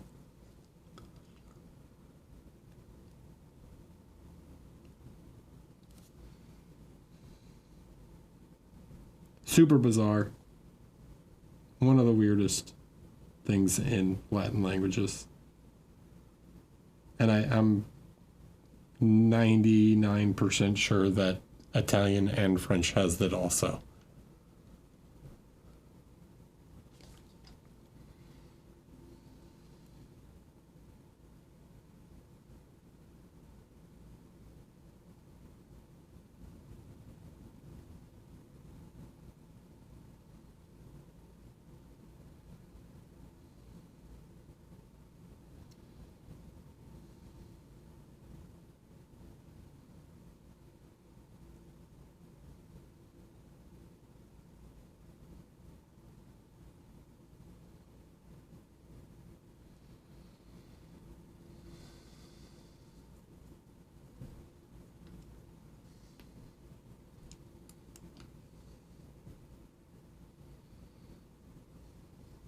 It's something I still haven't learned to do, and I just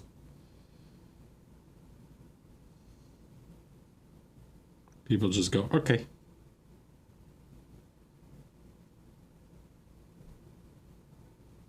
They know what I'm saying.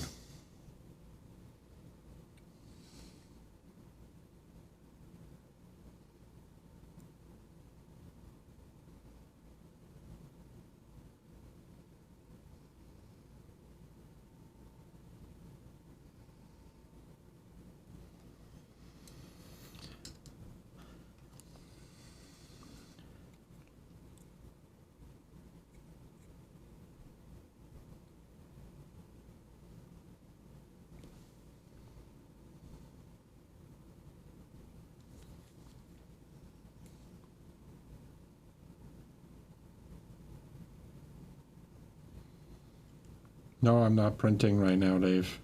I've been busy, and also I don't want the printer running while I'm streaming. But I will probably start something tonight.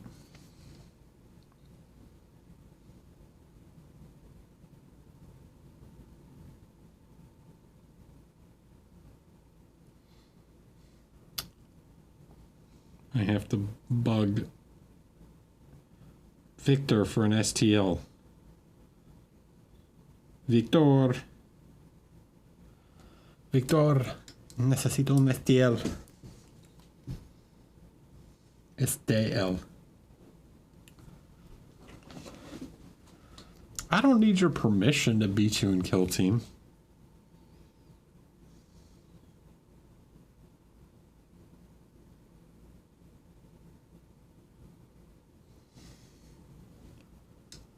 Thanks, though.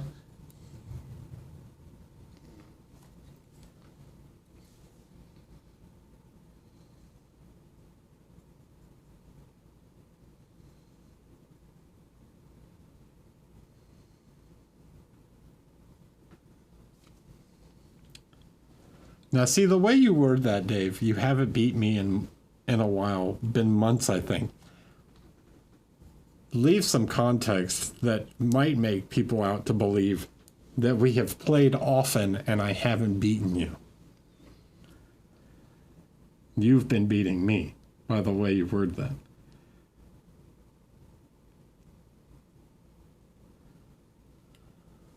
But what he really means to say is we haven't played in a while, thus I have not beaten him in some time.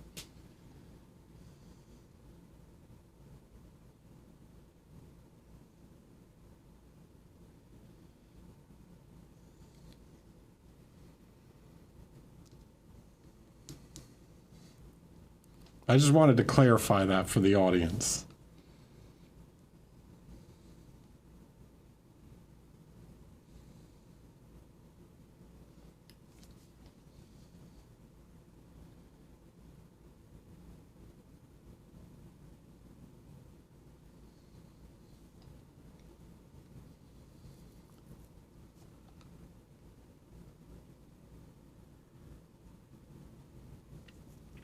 I think you should have used the subjunctive.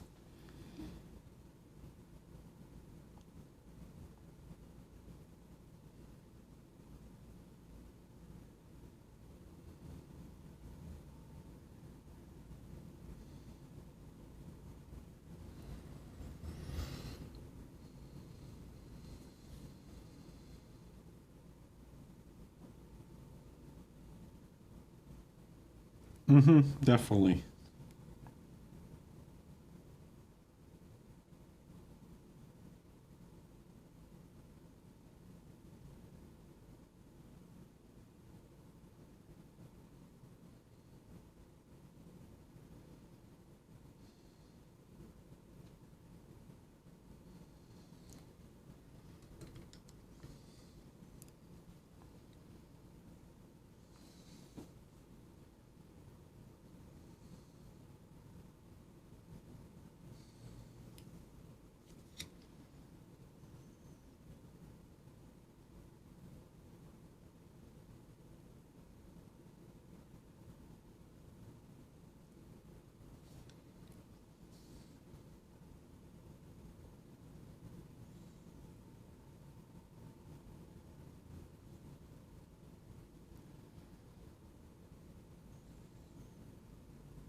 I'll be honest, I'm actually not sure if Dave has beaten me at Kill Team. I think maybe.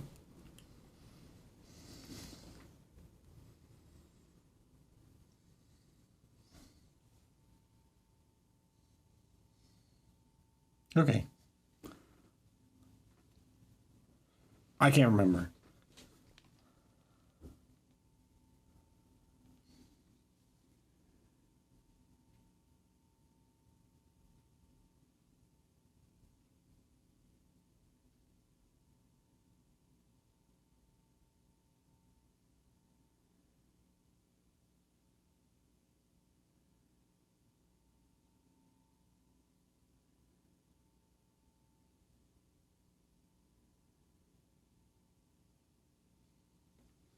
Can't. I don't go that back that far. I don't tend to remember.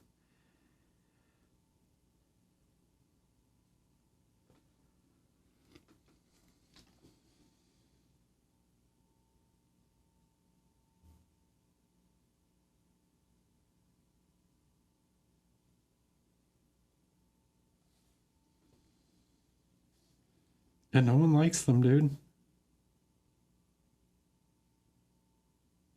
They're also apparently bad right now. So I don't know if that would help you.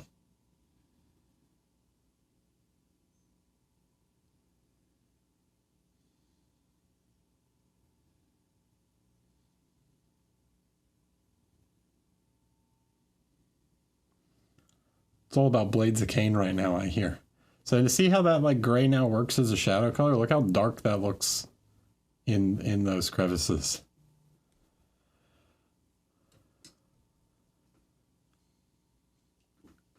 Nah, they're not your best painted models. Commandos are your best painted models. Maybe. I don't know.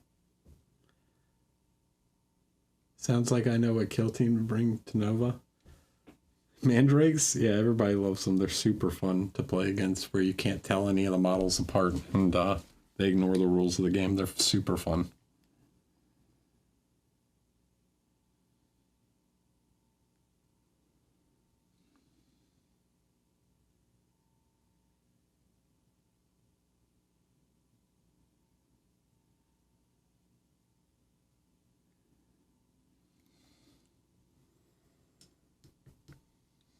I love going, which one's that guy? Which one's that guy? On every single model. Which one is he?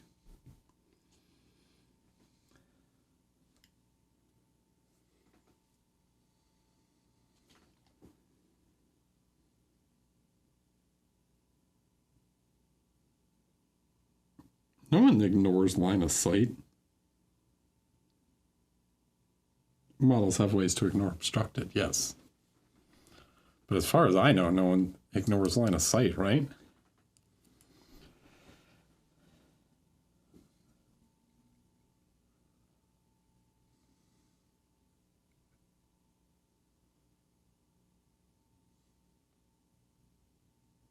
Do you remember in Marvel? That's seek. That's not ignore. That's not. You still have to have line of sight. No. So the stone floor is made with plastic card.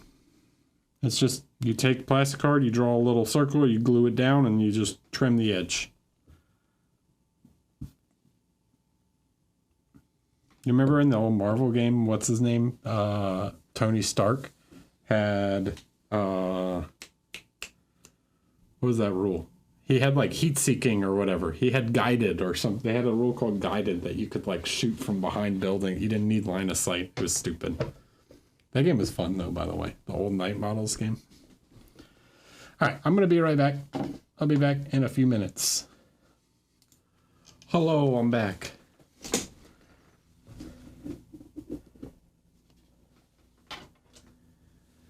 Okay, what to work on now? We kind of still have some more of the straps and stuff to do. I don't want to focus on that too much. It was this Major Animal. Let's get some colors for the leather. I think what we're gonna do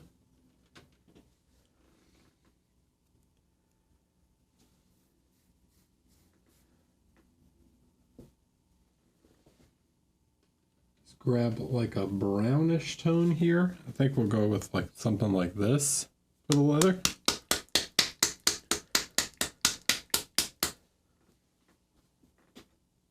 No, I didn't. That's all right. I had some while I was downstairs. It's fine.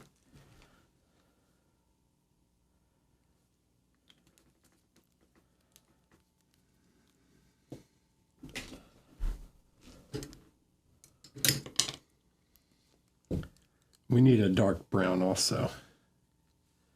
Where is it? Grab the, nope, the wood grain.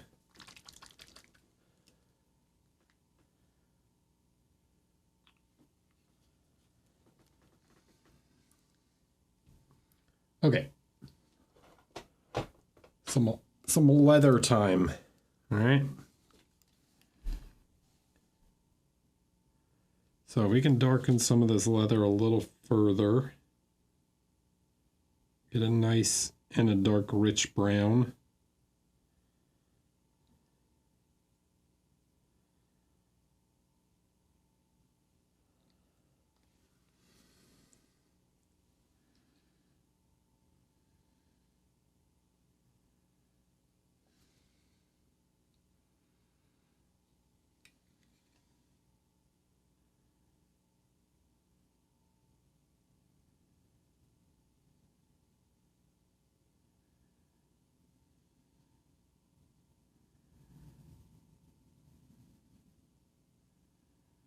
I absolutely love Vallejo wood grain for this.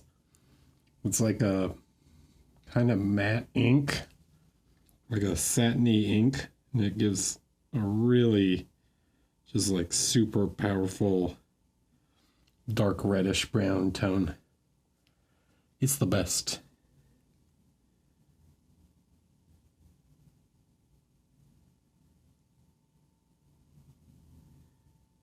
If they ever, not that I use it a ton, but if they ever changed it, I would be very upset.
Yeah, you can see that super rich, like dark reddish brown shadows.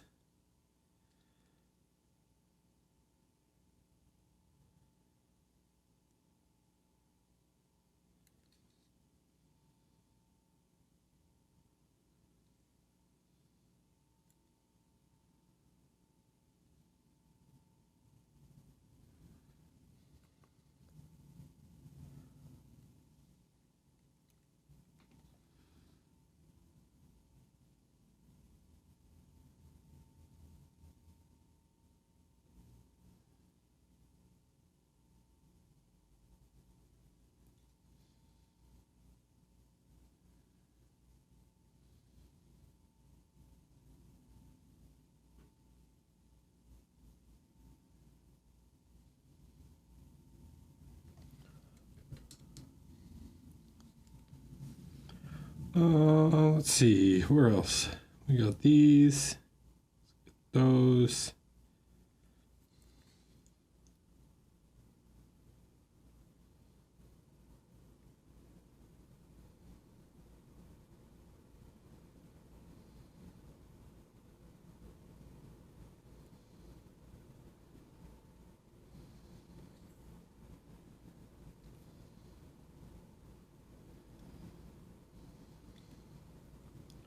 Then we'll hit the, it's like a welder's jacket almost, I guess. Blacksmithing jacket? Is that a thing? I know like welder's jackets are a thing. I always imagine Smiths just wearing aprons.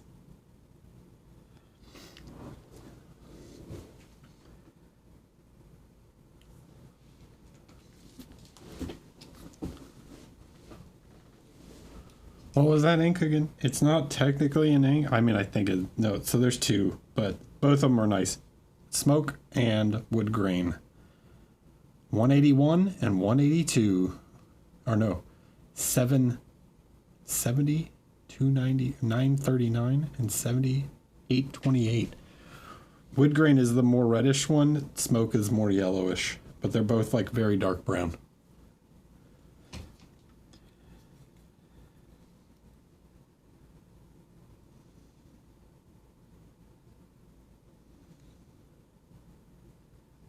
Have I not sung the praises of smoke and wood grain enough?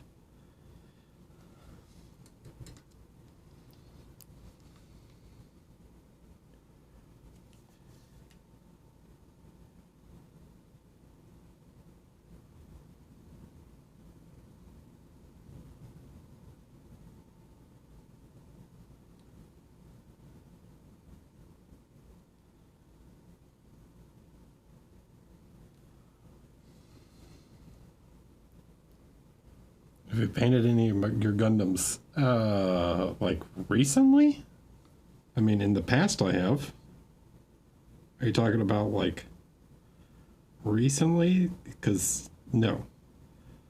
My roommate's working on a Banshee Norn right now.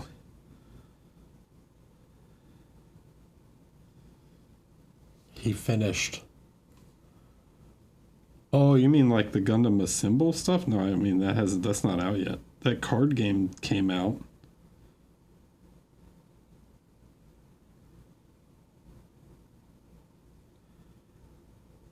And it apparently came with some models, but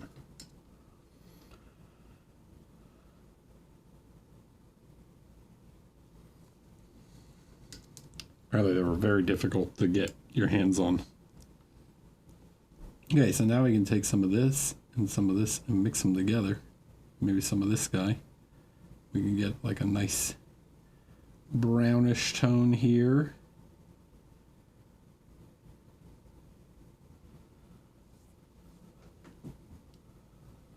Picked up a Gundam Assemble model at Gen Con, but they only had Zaku's. I mean, the actual like game doesn't come out for quite some time, I don't think.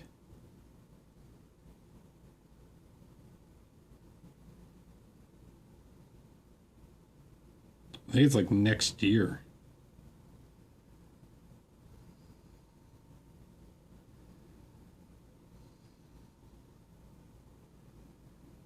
But I'm interested.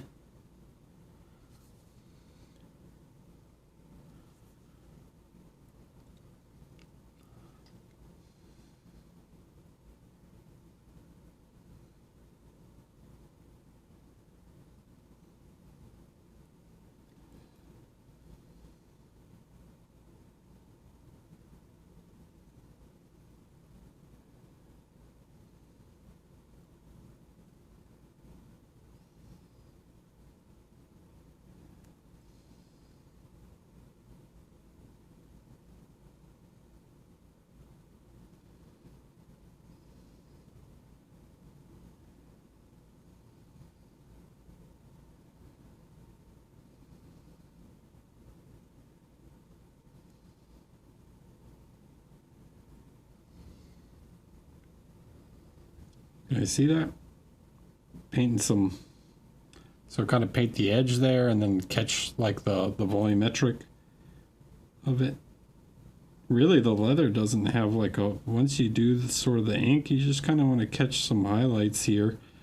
On the actual straps, it takes a little more effort because you got to paint the edges, but like you can kind of see these, like there isn't much work to be done on this. Like here, I can kind of paint a little bit of that bottom edge and then hit some highlight.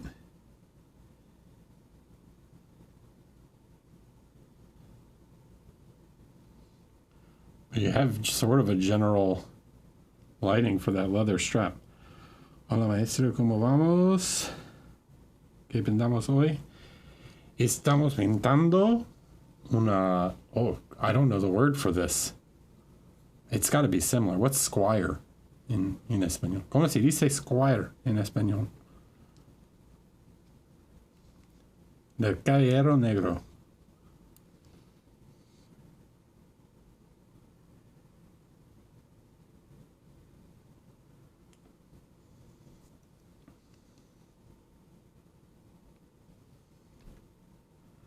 Escudera.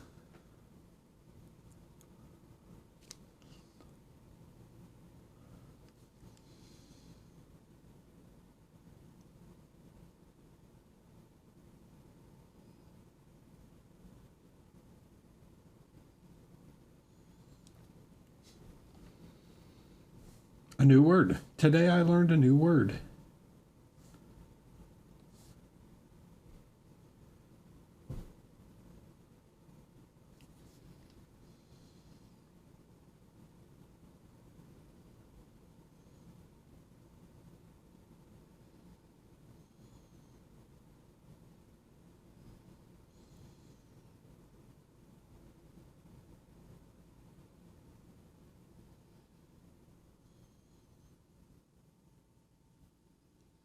Una palabra nueva para mí.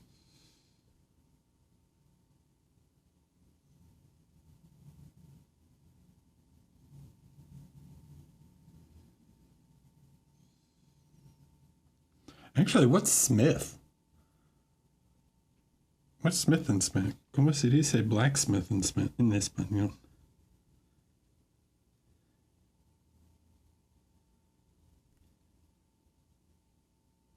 I feel like this is going to... Herrero. Okay.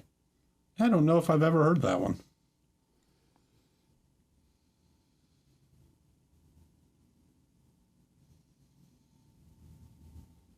It was like normally Smith is like a common name, Herrero, but the last name is Herrera, right? Herrera.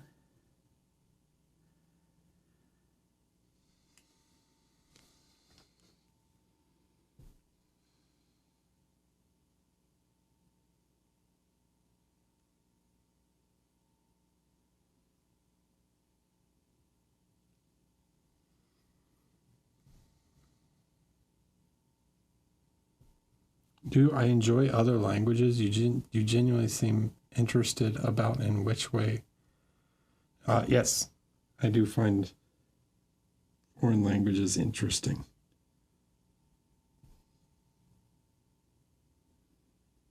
I also find like names interesting. One of the ones I enjoy. So I love this. So Krzysztof Kowalczyk, right? You guys know who he is. Miniature painter from Poland.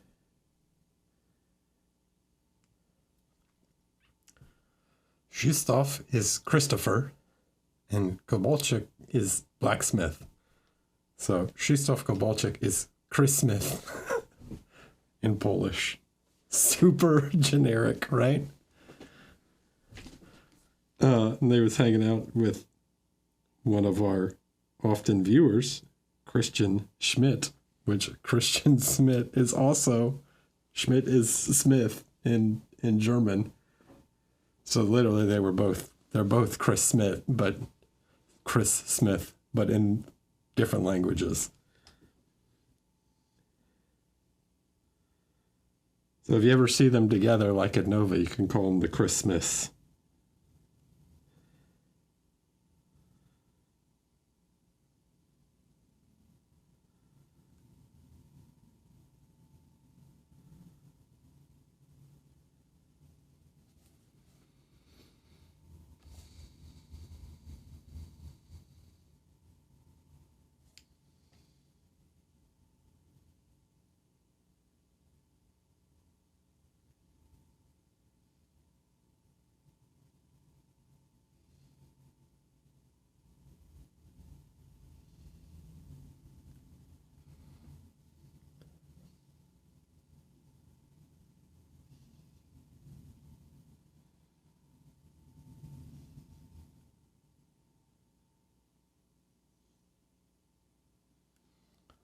I found that one quite.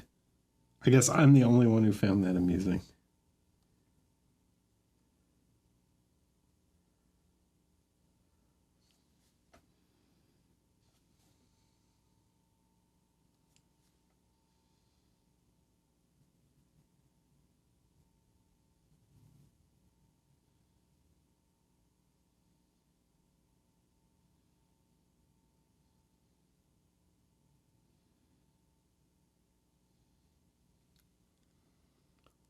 There's Christmas in every language.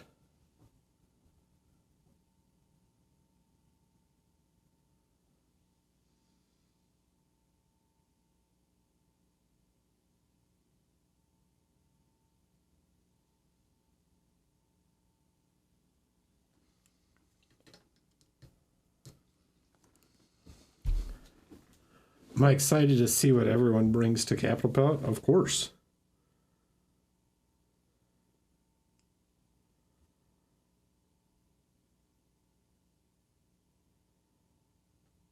Christmas.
I enjoy learning like the etymology of words and things.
Let's take another Spanish. Let's take a Catalan painter that you guys might know, Albert Font, who he is driven nuts when people call him Alberto Font, which I don't blame him. I can understand the frustration there. But if you took it is a Catalan name, right?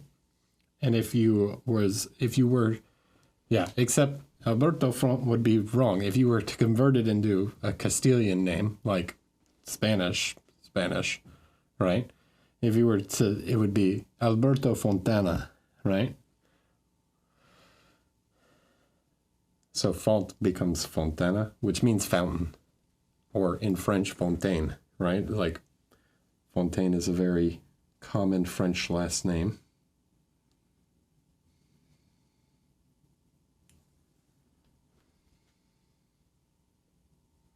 He gets it everywhere.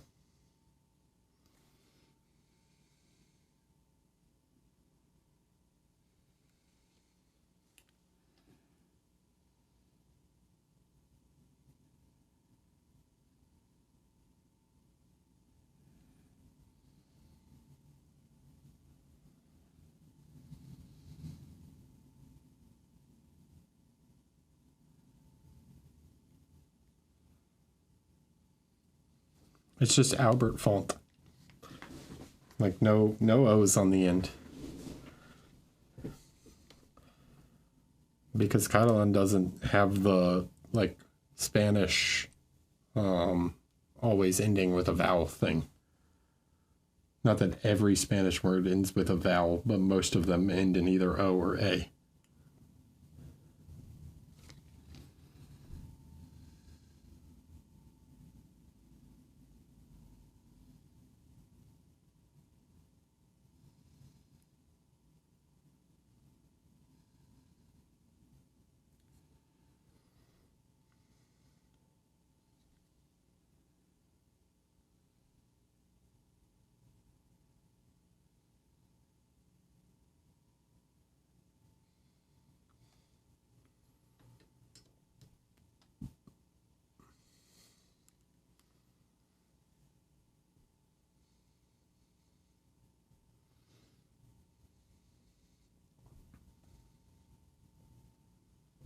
Yeah, it sounds more similar to Portuguese to me when I hear them speak. Oftentimes, like if I'm hanging out with Mark and Albert and they're speaking in Catalan, like I really can't understand them. Like I'll catch like every other, like every third word or something, but the general conversation I cannot follow at all.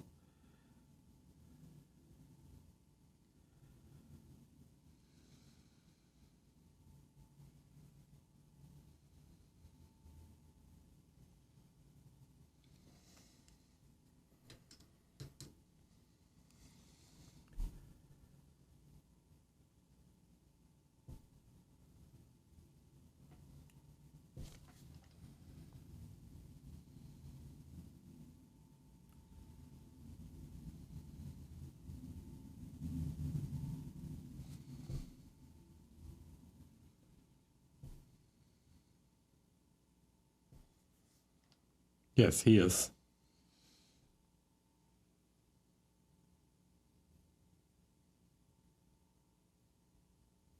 Mark, Arnell, Albert are all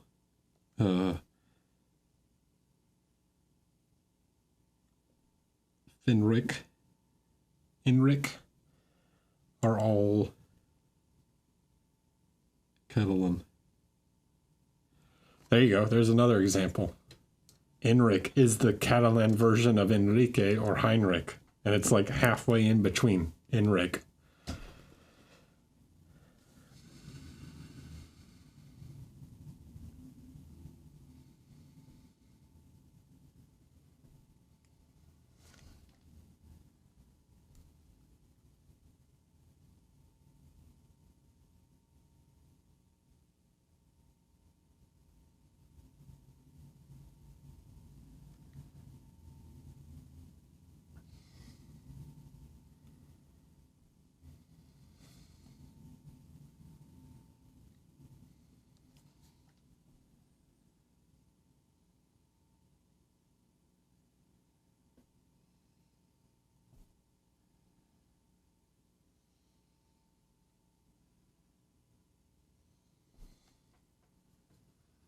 What's in the food over there? Great painters from Barcelona and Spain.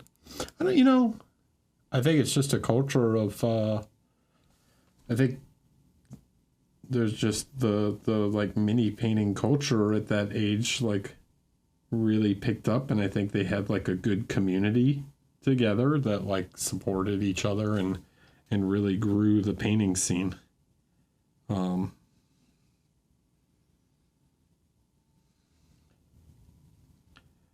which I think is super cool.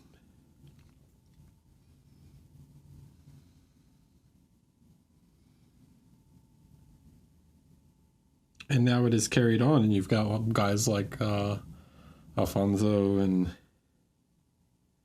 David Arova and Mark that have their paintings like schools, and because of that, you get a lot of people making like some pretty rapid growth, which is nice to see. Will the Saturday thing be on YouTube? Yes, it will.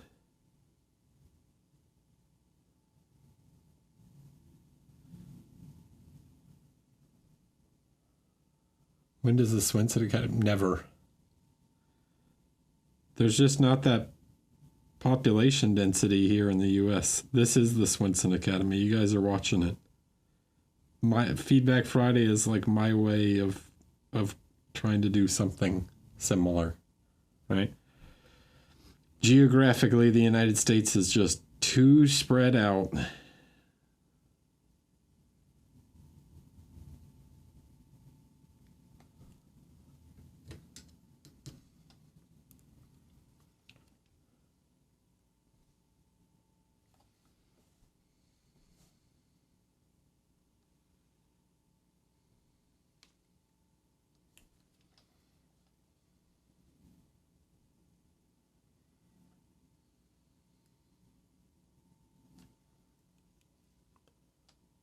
Yeah, it's kind of weird actually now that you mentioned it. Like, I don't know a lot of mini painters from New York or Los Angeles for that. Like, two of the largest population centers in the U.S. I know some painters from Jersey, but like New York City proper, not really. Well, thanks, Kasparov and Megan. Yeah, and I don't really know any from what's it called either. From Los Angeles, I know painters in San Diego. Can't afford the rent and Warhammer in New York. True.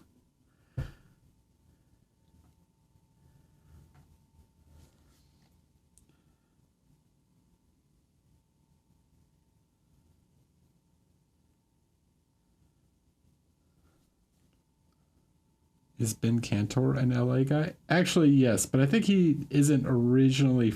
I don't think Ben's originally from there. I think he moved there for work.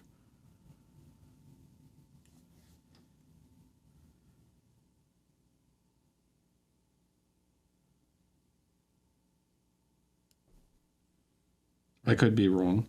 Don't.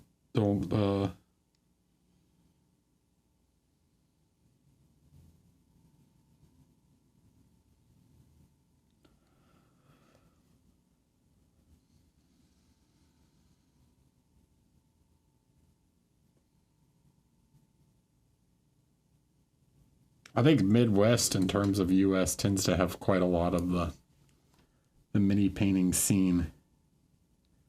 I know Chicago, the Chicagoland area has a pretty good mini painting scene. Probably one of the better ones.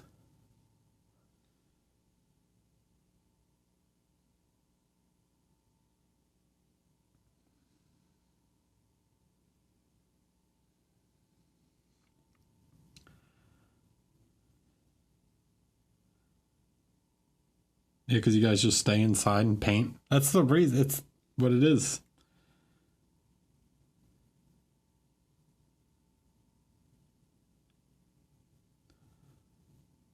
That Los Angeles weather is just too nice. St. Louis also has one. St. Louis has a nice mini painting group of people.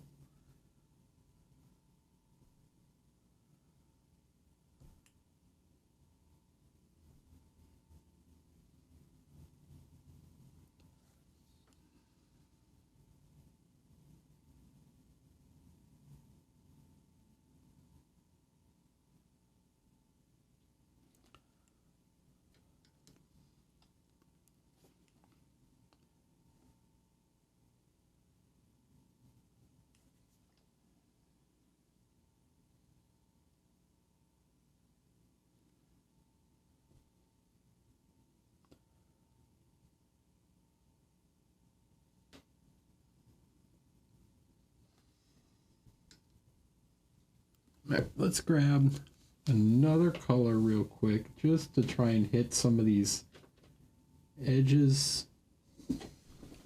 Want something slightly more yellowish.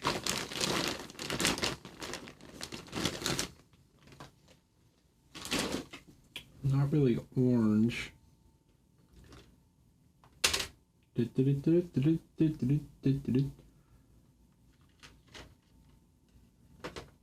Like yellow ochre-y. Like this. Like literally yellow ochre.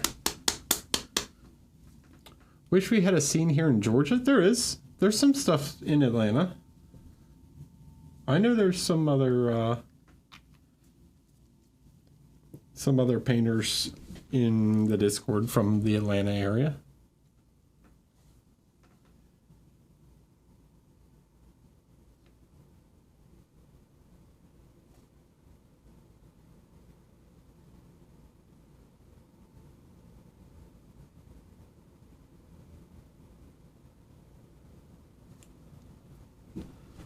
Yeah, they have a figure show and I've also taught a workshop in Atlanta.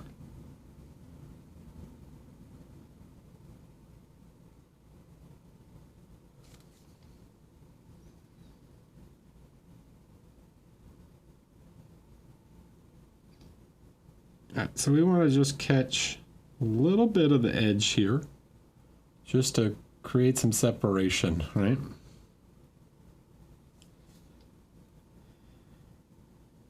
And I also shifted it slightly more yellow in order to further kind of separate it from the skin a little. So it's like that worn edge to leather. Don't talk to me about, you know nothing of traffic unless you've driven in DC.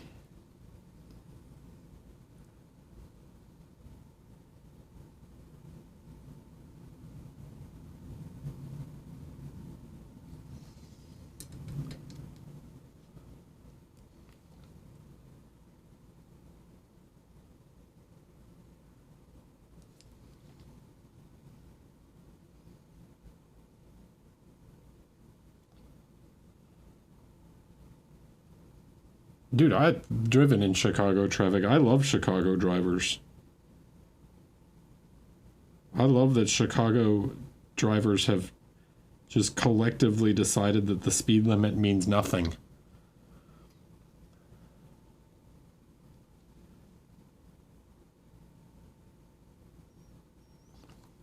I appreciate your solidarity and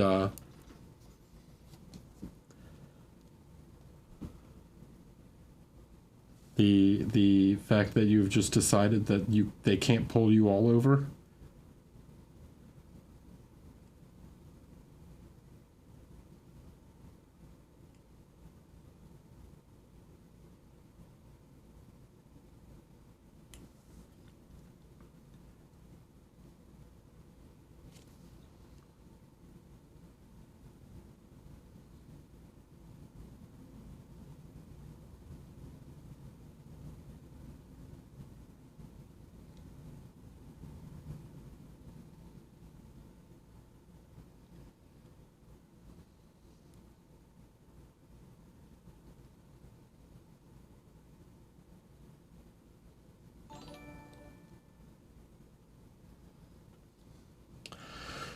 Do I even work?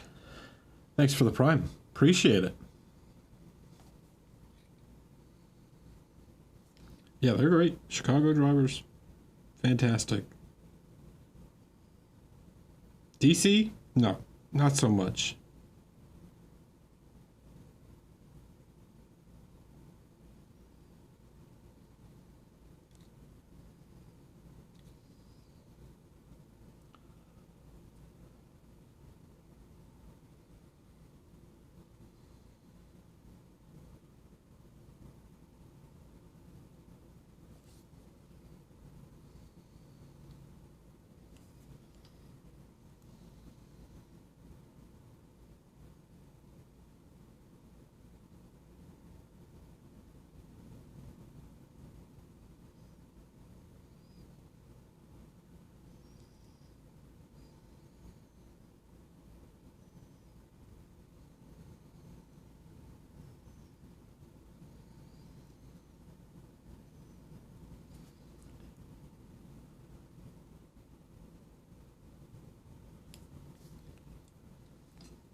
There's an expression in Northern Virginia that's it's 45 minutes to anywhere. It could be 2 miles down the road or across town. It's 45 minutes to anywhere.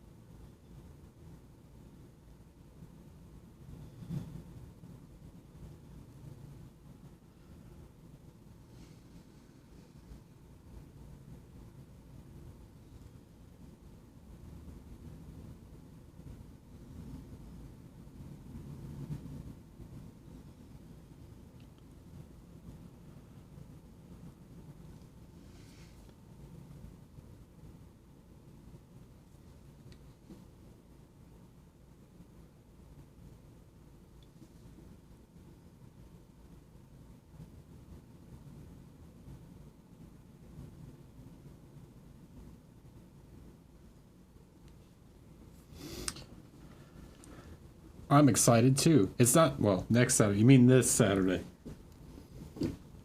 In 3 days.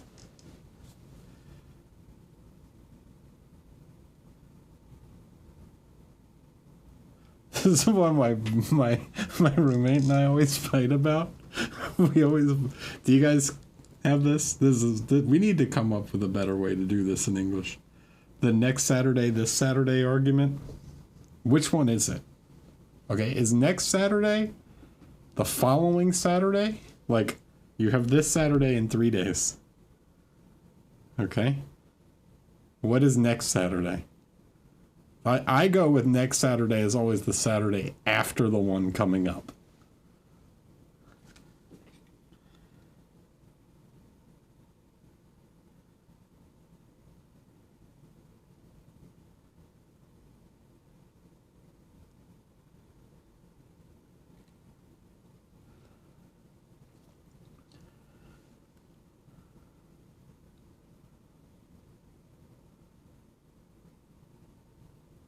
Yeah, okay, thank you. But my roommate will find me. He's like, "What do you mean by next set? Do you mean the one?"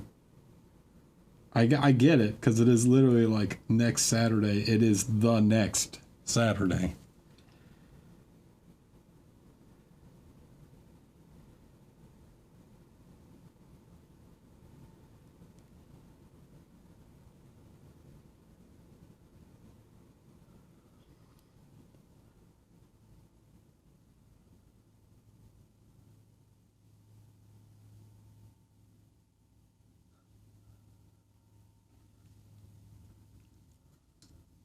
Oh, we're getting it in Spanish. Este sábado, okay, is this Saturday, and then próximo sábado is next Saturday.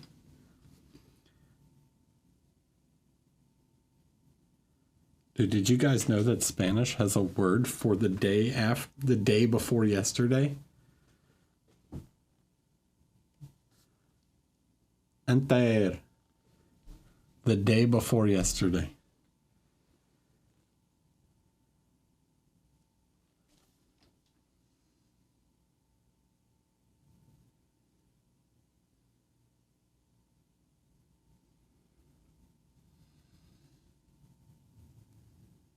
It's a good one. I like it.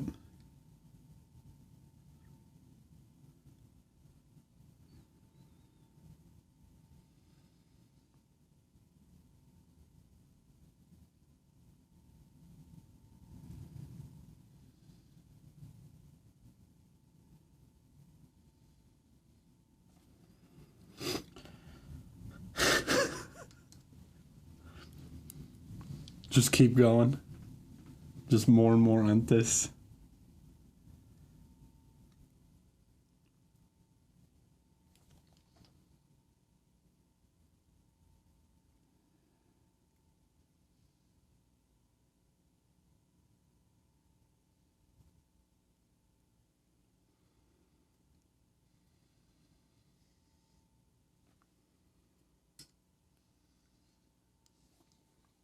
Is it though?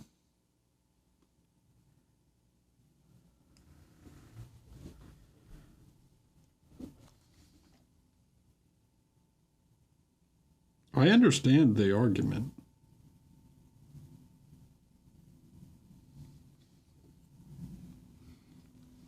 It is the next Saturday in order.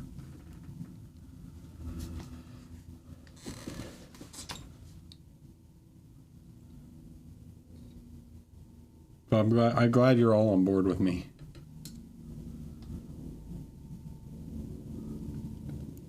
Oh, if someone said this next Saturday, that's too much. You've gone too far.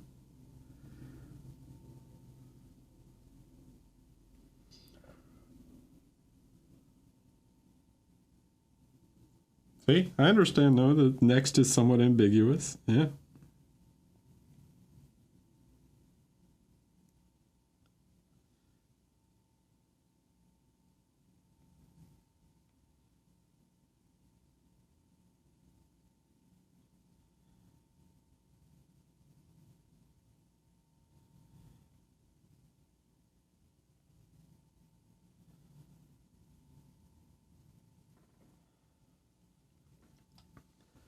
It starts around 9 a.m. Eastern time, right? Is there an end time or just when the material is covered? There is not a scheduled end time. It's probably going to go to about 7-ish hours, something like that. Upcoming is a good one. This upcoming Saturday. That is very clear. What you're referring to when you say upcoming Saturday.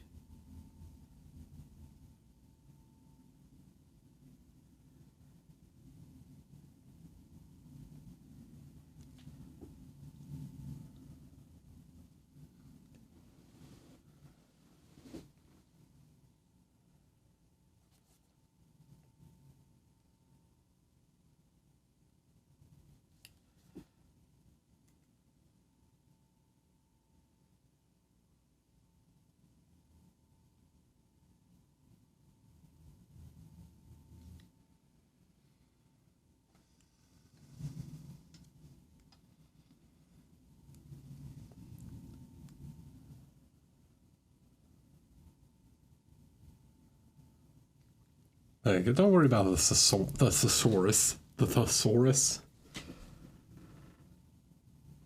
My favorite dinosaur. The thesaurus. See ya.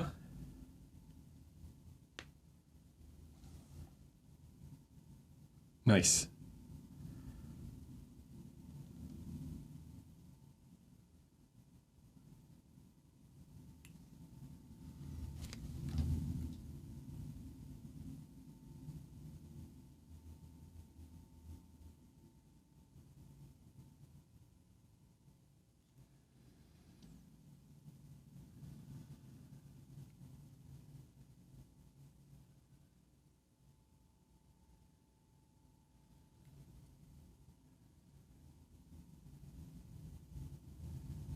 There's a popsicle joke right there. What dinosaur has the best vocabulary? The thesaurus.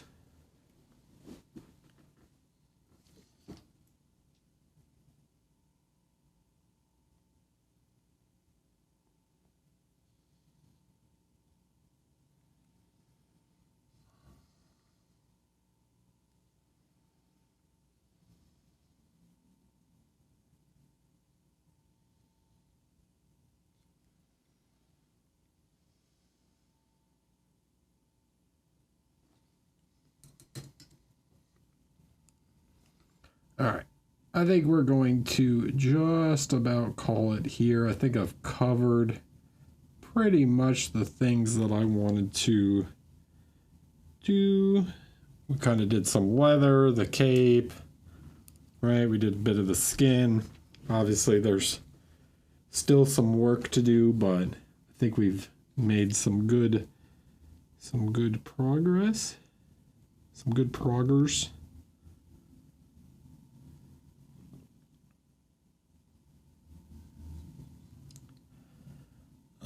Just double check anything I want to just make sure I hit before I stop.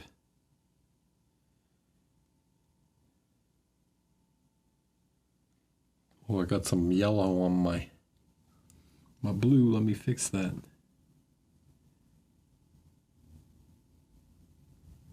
It's really dry in here tonight. It's crazy. I don't know why.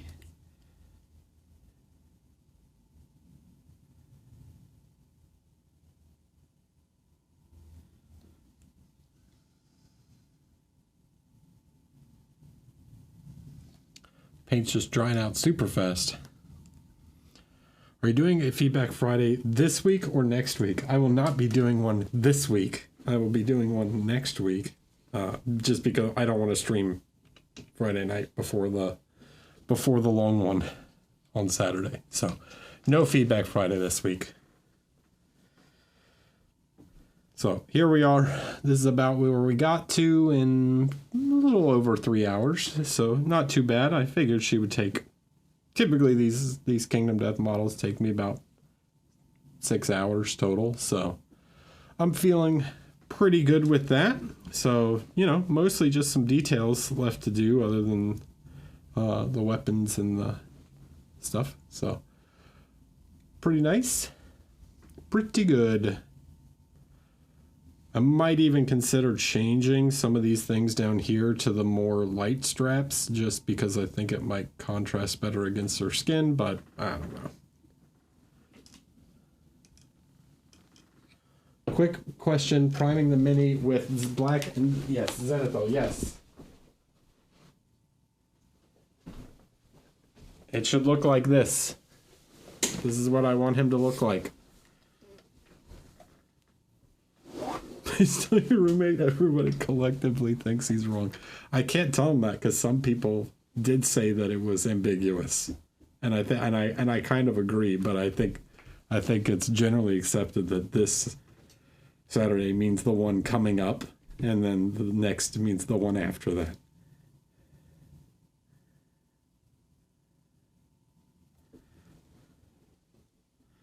Okay, so this is what I want him to look like.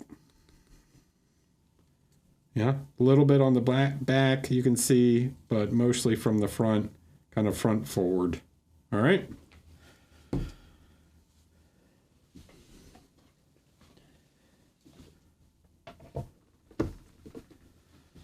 So I'm going to stop the YouTube.